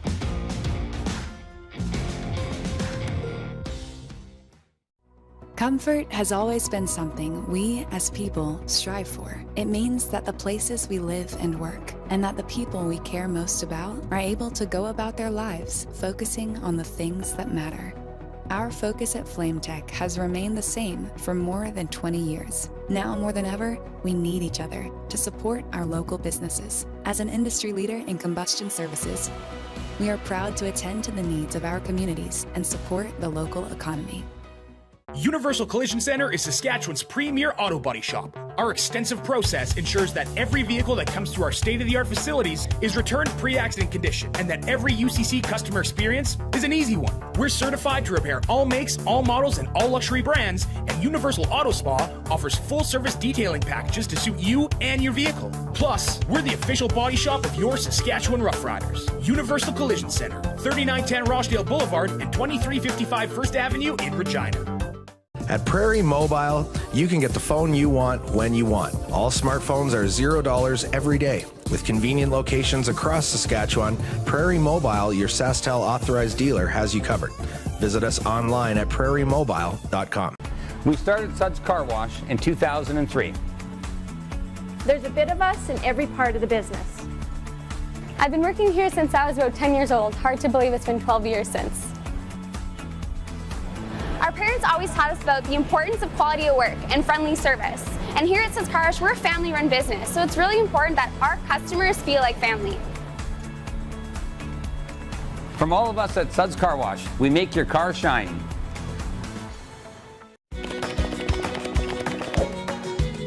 Direct West has been the bridge for me from not dealing with social media or digital presence to having a presence. You have to take the leap of faith, so to say, and I'm glad we have. Direct West has helped us out immensely to get our presence online as far as digitally and also with the social media page. To see the results is just puts a smile on your face. Bronco Plumbing and Heating, proudly serving Regina and surrounding areas since 1978.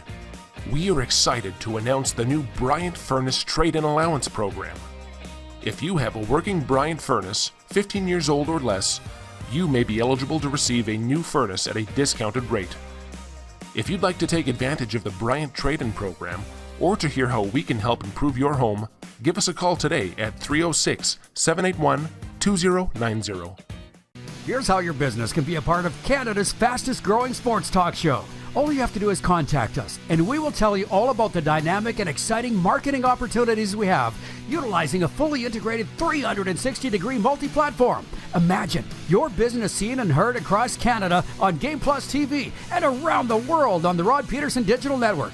You will use one of the most overused expressions in sports. You gotta be kidding me. Get your business involved. Contact the Rod Pedersen Show today.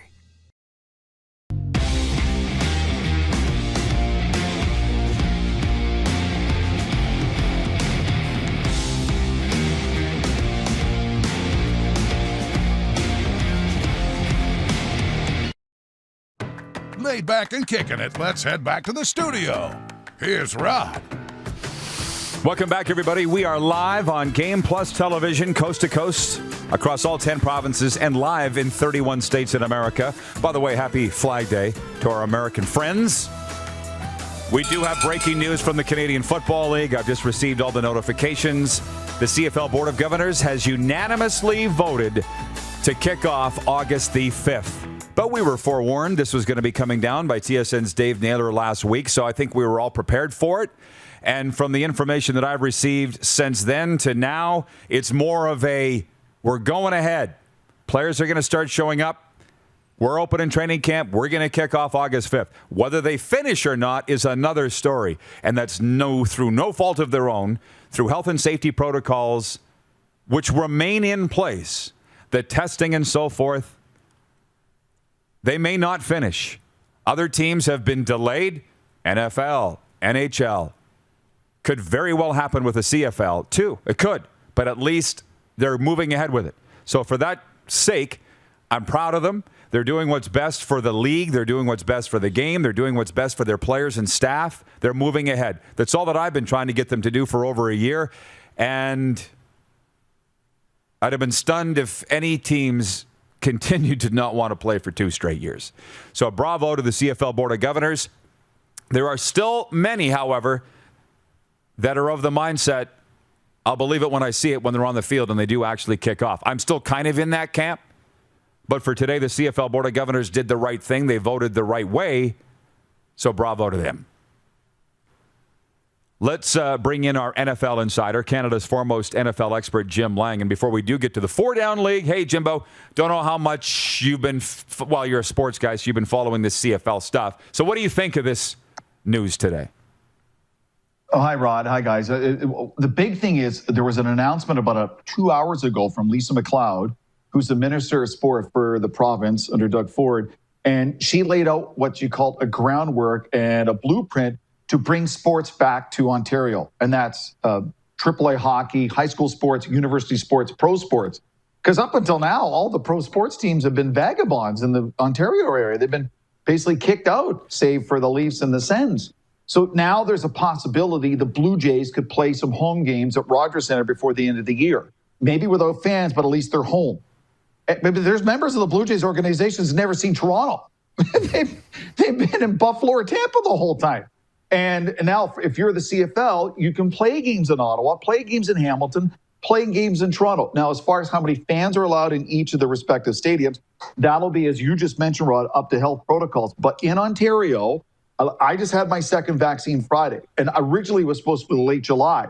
So we have so many vaccines now in the province. There are more and more people in the province, getting their vaccine, and that's 12 and up, not just 18 and up, and a lot of people getting their second vaccine. So if you look ahead to August at the rate we're at, there'll be a huge amount of the population of the province that will have at least one vaccine and even more with 2 vaccines. So the safety protocols are almost too good to be true right now, as opposed to a month ago, to be honest with you. I wouldn't have thought it was possible. But right now, with the rate that we're all getting vaccinated in the province, in all the pop-up clinics and drive-through clinics, I don't see why they don't do it or can't do it, because all these other pro sports and all these other sports leagues are like, the OHL wants to come back, you know that.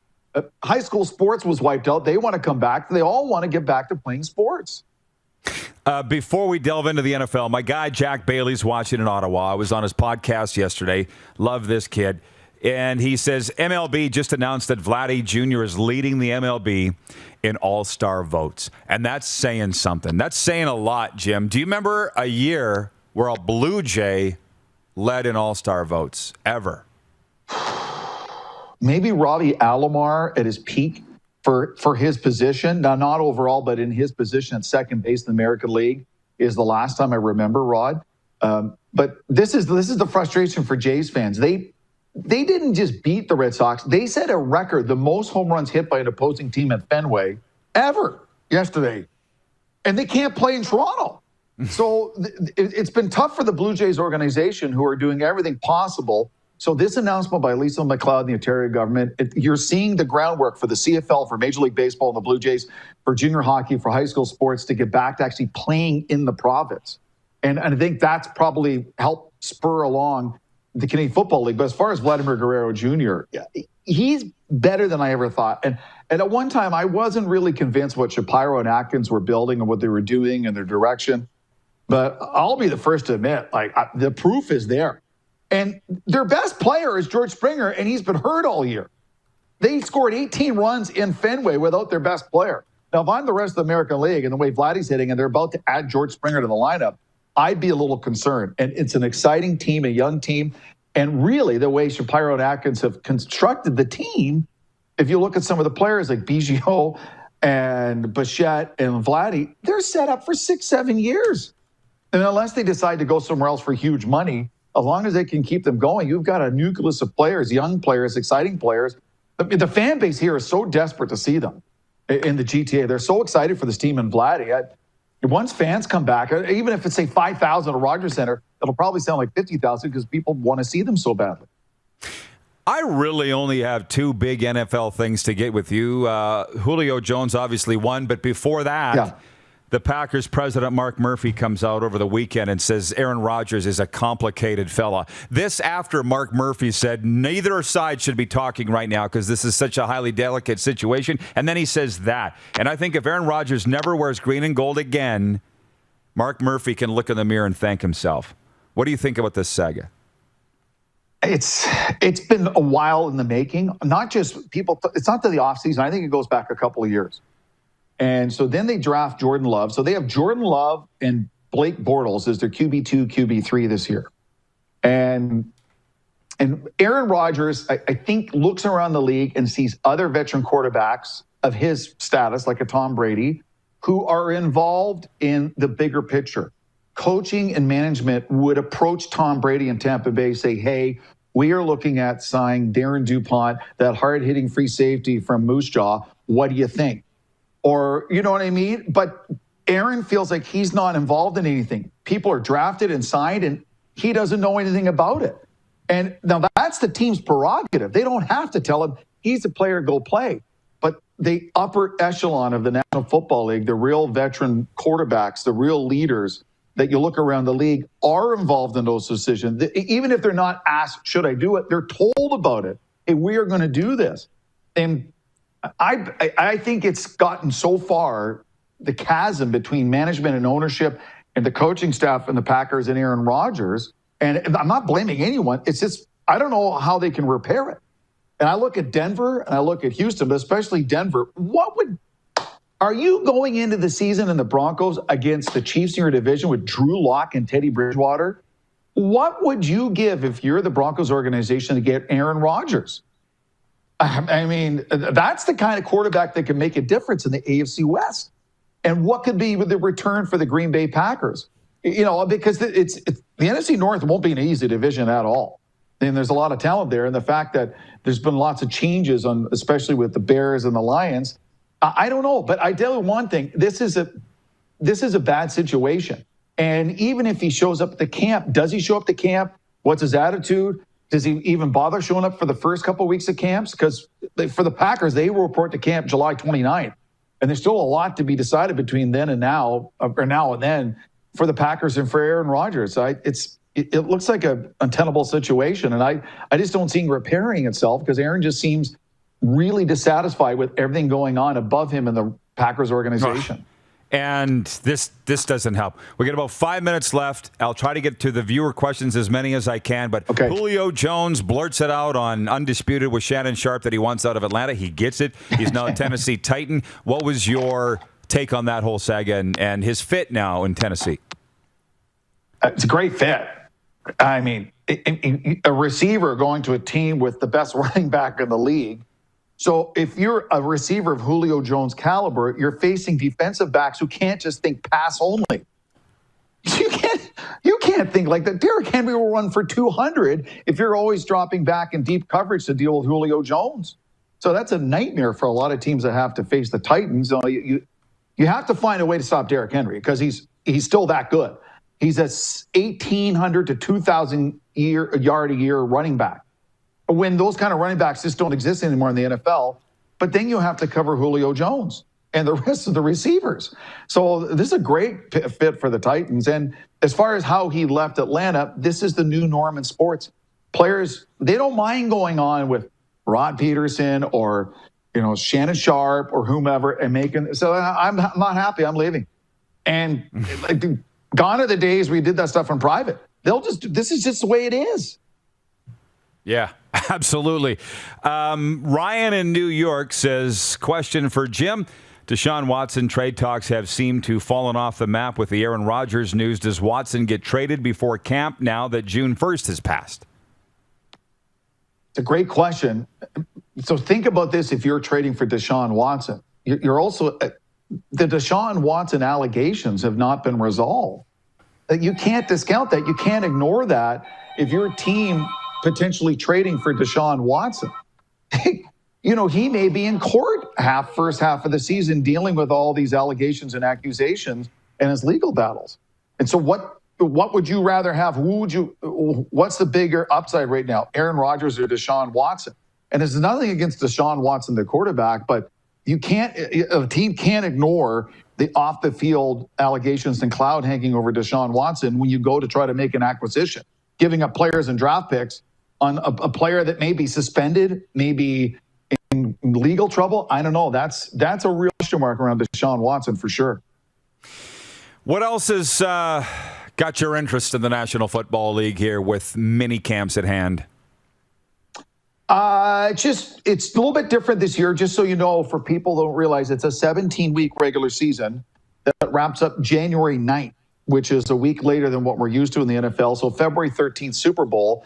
And then other than the fear, because of the NFL, you backdate from your first game when you're allowed to show up to camp. So that means the Steelers and Cowboys are allowed to show up on the 21st, a week from today.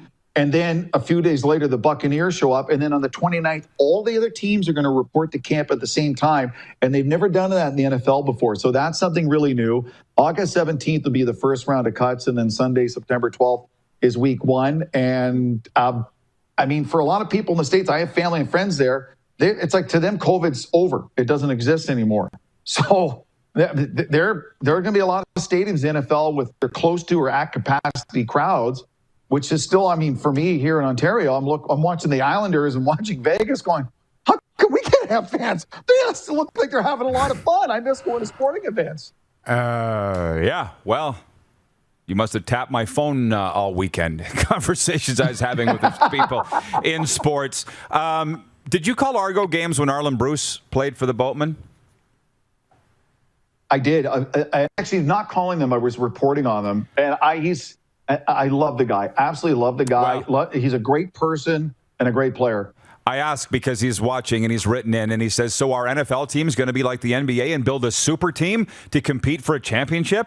Is it possible? Could be. We lost him. Absolutely as well. Absolutely. But look at Tampa. Has shades of a super team. So it does happen. It does the Buccaneers. I look at what they did, and that has it's not maybe what we saw the Dallas Cowboys in their heyday, which was a real super team, but that is, say, maybe super team light, and there's no reason why that can't happen. Well, I'm just thinking, what did they get AB for $3 million last year, and he just re-signed? I get you're probably going to see more and more players just disgruntled and say, I want out, right? We're already seeing it. Oh, no. The NBA, you name it. This is the players have the power now. They don't need to speak to reporters. They can go on a show. They can go on social media. They can create their own Instagram account, make their announcements. They'll go to their agent and go, I'm simply not doing this. I'm not playing for that.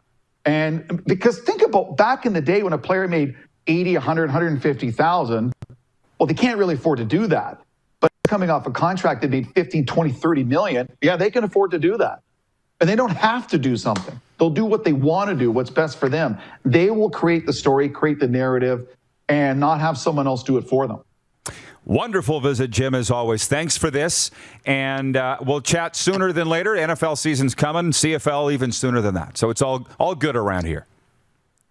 Go Islanders. Barry Trotz is the man. There you go. There you go. Jim Lang joining us from Toronto.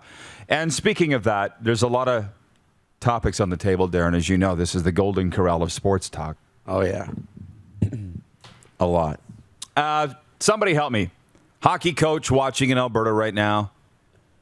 I'm not going to name him, but he's watching live on Game Plus TV, and he says, Trotz has probably two of the best assistant coaches in the league. Lane and Jim are known as players' coaches when they were head coaches. You think there's perhaps the perfect liaisons to the players. Lane Lambert, obviously. And who's the other one? Jim Playfair? Who's the other assistant coach with the Islanders? Lane, I know. Somebody tell me. Sports update, and hey, viewer takeover the rest of the way. You want to talk about the CFL voting unanimously to come back? Vegas, Montreal tonight? Whatever you want. It is daytime sports talk here in Canada and U.S. as well on Game Plus TV Network, YouTube and Facebook Live, and 24-hour sports radio at rodpedersen.com. Head to youtube.com/The Rod Pedersen Show now. You gotta subscribe. Click the subscribe button for all the content you may have missed.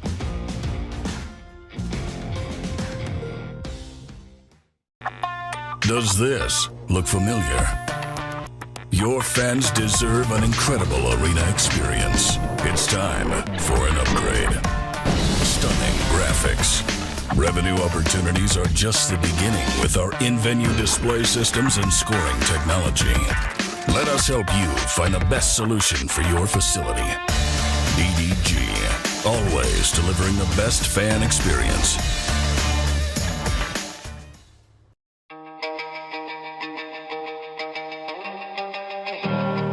Well, when I first started playing, the scholarship was so important to me.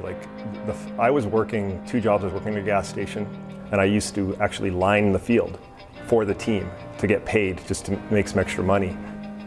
I think for me, the opportunities that the scholarships provide is very important, or very specifically the stress it alleviates for myself. The Rams give me the opportunity to buy everything that I need to get the best grades that I can, and that'll lead to me getting hopefully the best job that I can in the future. There wasn't a scholarship opportunity with the Rams. I know that life would have been a lot more difficult for myself.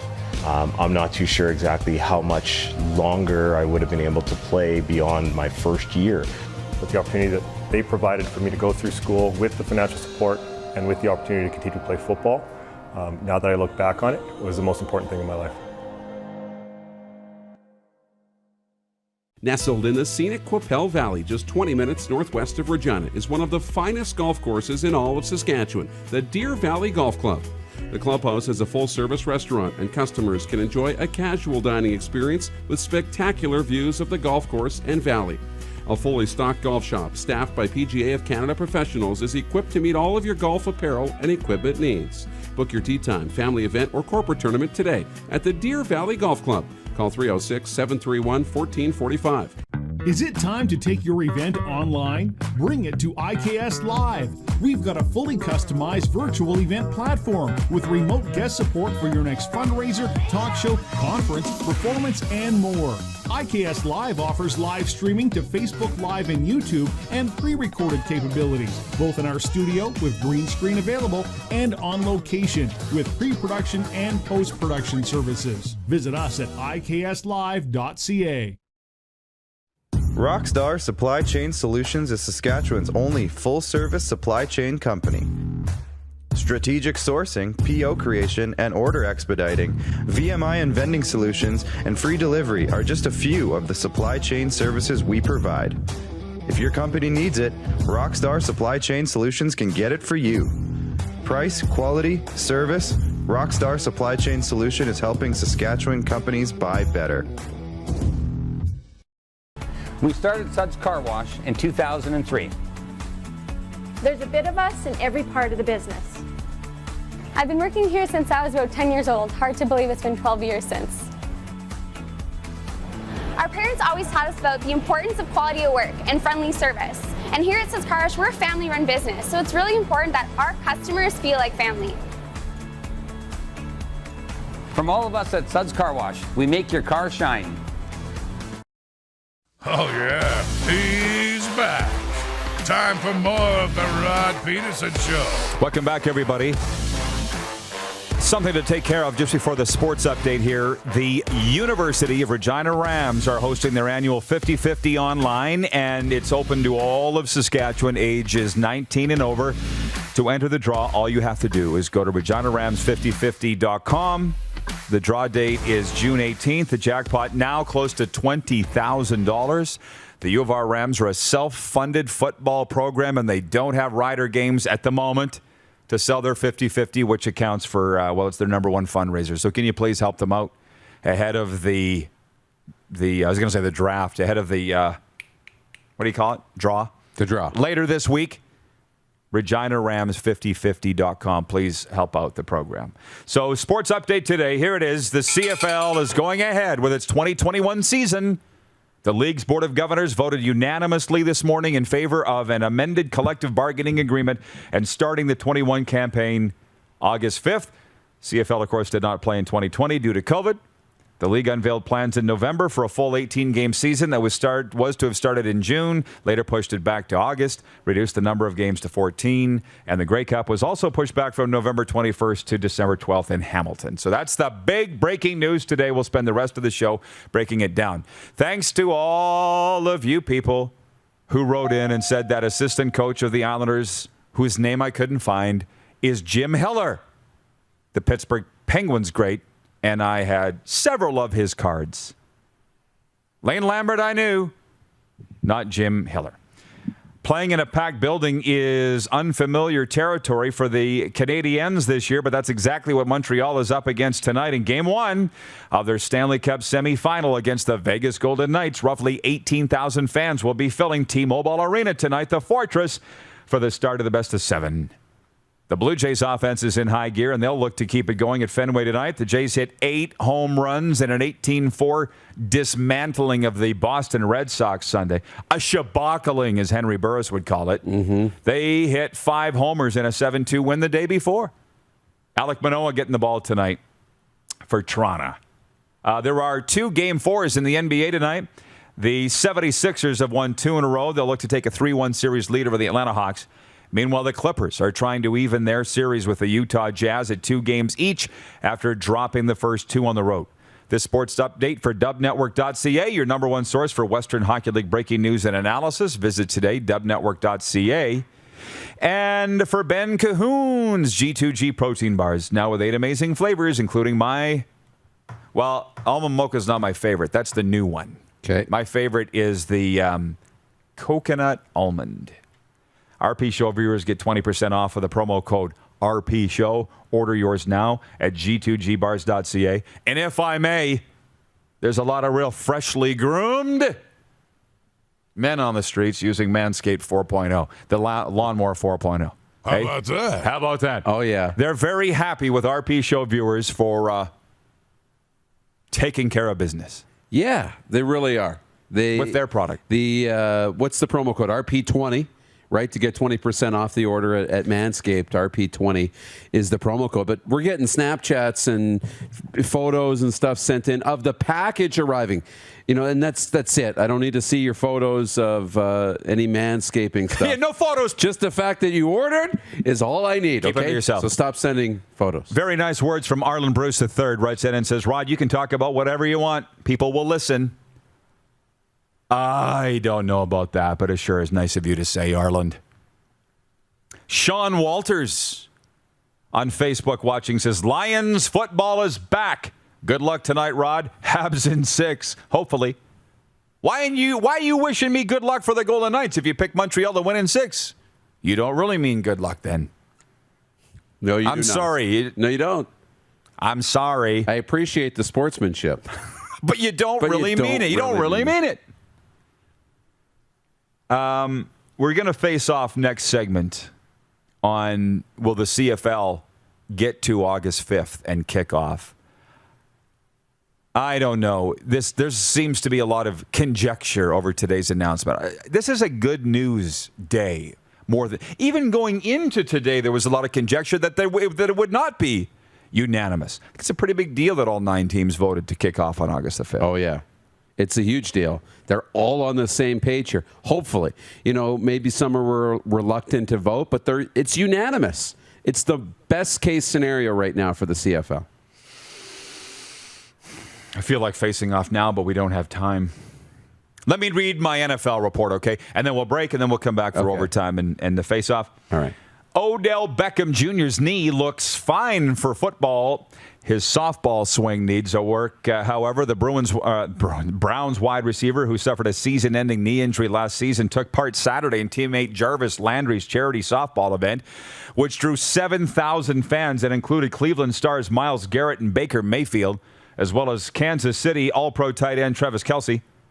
OBJ struggled in the home run hitting contest, popping up several pitches and completely whiffed on a few. Ooh. This is softball, man. And OBJ can't hit one. But Jarvis Landry reported that his speedy teammate, looked fully recovered when they worked out together this past week in Austin, Texas. Didn't they say OBJ had... never mind. I won't say that. Yeah. The Miami Dolphins and linebacker Jerome Baker have agreed on a 3-year, $39 million extension, according to his agent, Drew Rosenhaus. The deal includes $28.4 million in guaranteed money. Baker has played in all 48 games in 3 seasons with the Miami Dolphins, starting 37 of them. We will take our final time out of the show and come back with overtime and viewer takeover. Invite your participation, and we're going to face off on this CFL news today as well. You're watching on Game Plus Television and 24-hour sports radio at rodpedersen.com. Have you subscribed to the Rod Pedersen Show YouTube channel yet? Head to youtube.com/The Rod Pedersen Show now.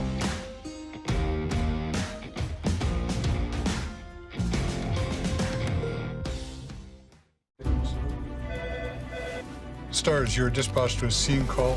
Patient has multiple traumatic injuries and is unconscious but breathing. This is why I back the Stars lottery. Stars, we can accept the mission. This is why I'm all in. Have a safe flight.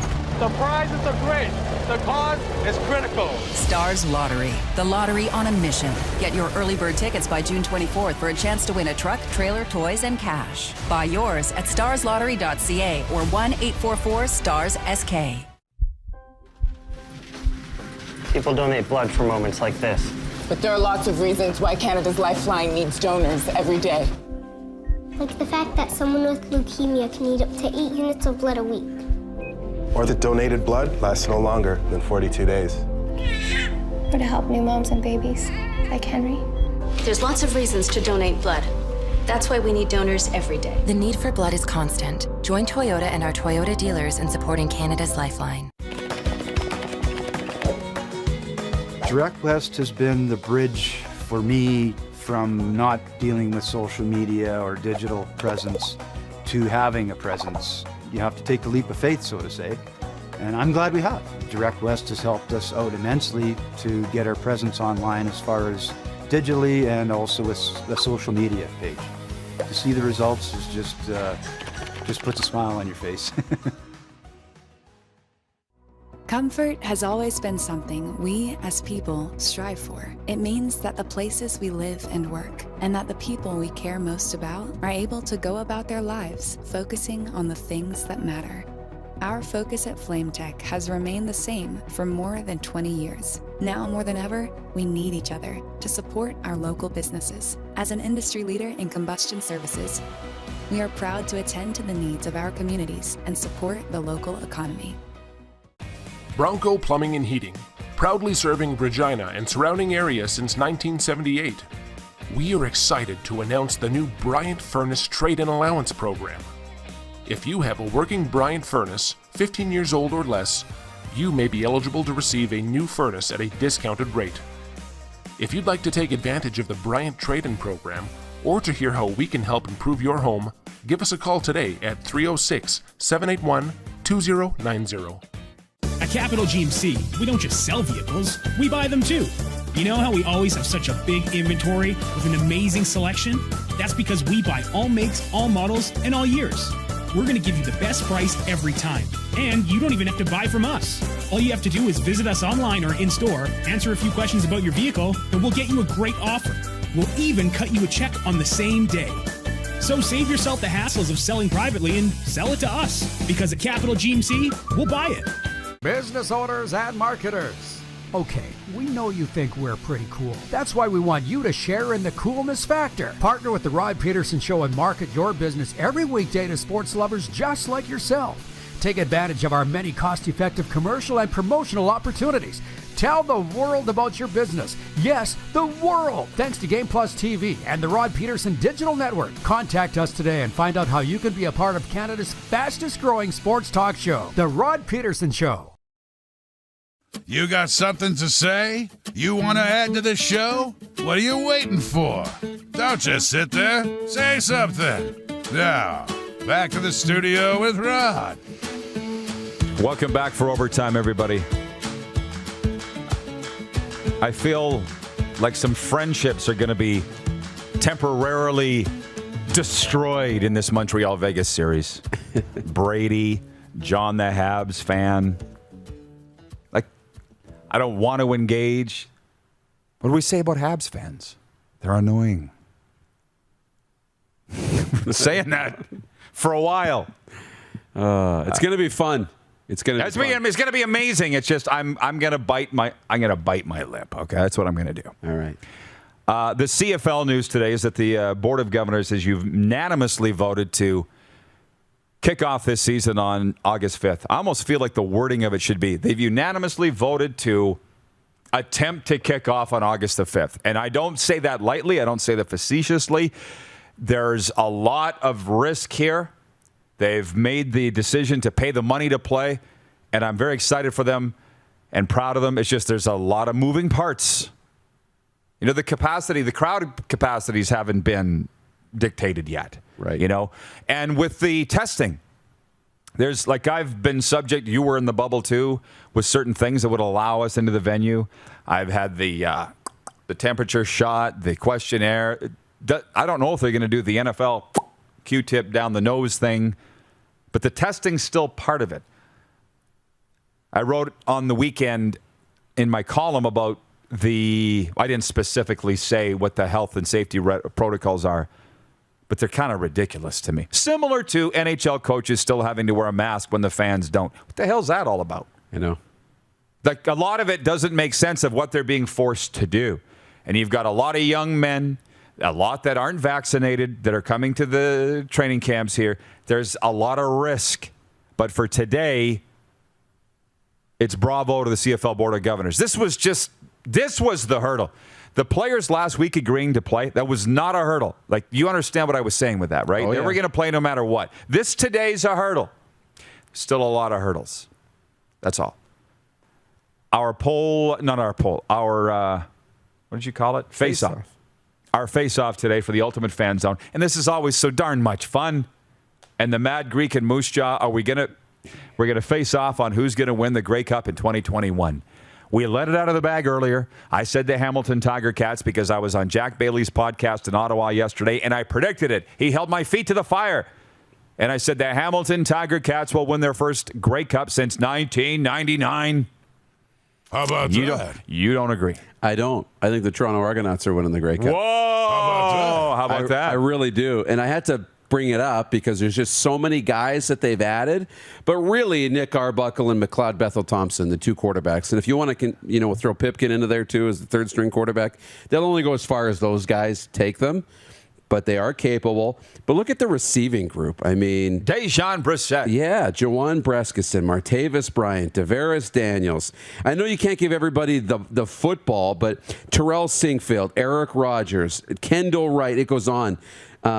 Running back is where I wonder if they can run the ball, but their offensive line's good. Their defense is good.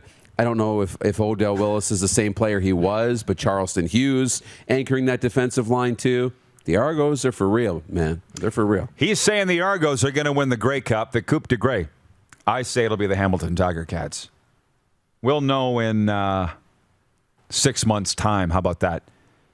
The Face-Off's brought to you by the Ultimate Fan Zone. Now just a click away, ultimatefanzone.ca. Enter our Father's Day giveaway with the Ultimate Fan Zone. Can I say it's your number one source for Vegas Golden Knights merchandise, too? And for the Mad Greek and Moose Jaw, the patio is now open for licensed dining at the Mad Greek and Moose Jaw. Visit them today. I understand you were there yesterday, Moose. Oh, yeah. I heard, was it amazing? Oh, so good.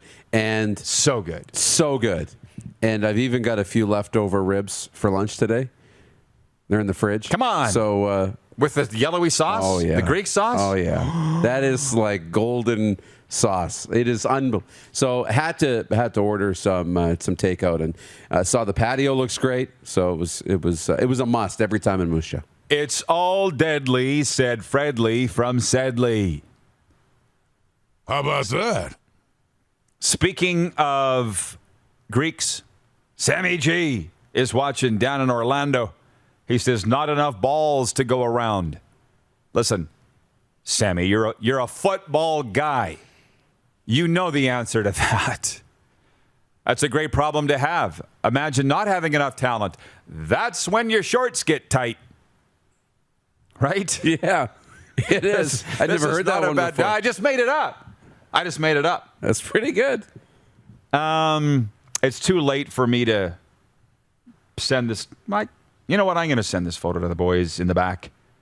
Todd Pinkney, who I golfed with yesterday, is sending me, or he said, Deer Valley got some good Vegas gear. I bought a head cover yesterday for Canada's team. Let's show the world, guys. What do you say? I'm in. You're going to have that in a second on Ryan's Facebook account. So, by the way, my buddy Troy in Toronto writes, where the heck did it go? Oh, the comments are going like crazy. You would think it was viewer takeover time, Moose. I know. He says, if the Habs win tonight, this is Troy in Toronto, you won't be able to bite your tongue, Rod. I'm sure you'll unleash some venom on the Habs fans because you won't be able to take the trash talk because it'll come in a big way. Troy, you just got to know me. You just found me. I can withstand anything. Anything I can withstand, including trash talking from Montreal Canadiens fans. Are you kidding me? And I can also give as good as I get. For any of you older people that remember my favorite WWF wrestler, Mr. Wonderful Paul Orndorff, he used to do this, Darren. Wipe his sweat up and flick it on people. That's what I got for the Montreal Canadiens fans. Don't worry about it. That's good. And by the way, we don't talk about losing the game. Where were we? They're already trolling me. Brooke in BC. Here comes Brady. What I tell you, they're annoying. I know. Oh, you got the photo, Clark? Thank you. Here it is. How about that? Woo. Is that a thing of beauty or what? That's nice. By the way, if you look to the bottom left of that. I see the hockey stick putter. That is a Tampa Bay Lightning team autograph putter. You must have seen that in my bag. I don't know if I did. You don't use it. Why don't you use it? What, I was supposed to be Happy Gilmore and use it out on the green? No, I just have it there. That baby's signed by Val Filppula, Stammer, Vasilevsky, I believe. All the greats. I just can't quite bring myself to use it out on the green. But it looks great. It looks great. Looks awesome. The thing is like 90 pounds, too. Oh, here it is. John in Winnipeg. John Ohm. Nice hockey stick putter, Rod. That was a gift from the Ollie family. Can't buy those in stores. Tacona Powley in Winnipeg. Rod, of course you can withstand anything. You were the voice of the Rough Riders for 20 years. Whoa. You were ready for that one, eh, Clark? that was right on cue. That actually... That isn't actually what I was thinking. But you know what I was thinking. Because there was a period in my life that I was being tested. And, well, it's been actually several periods. But in this one particular instance, I said, you don't think I can put up with this? I worked for blank years. I can put up with anything. And that is the truth. Oh, yeah. That is the absolute truth. So Anything else? We're good? 15 seconds? Block Brady now for the rest of the week. I can't handle this kid. See you tomorrow at noon Eastern here on Game Plus. Yeah. Truth's in the coffee. It's Truth Serum.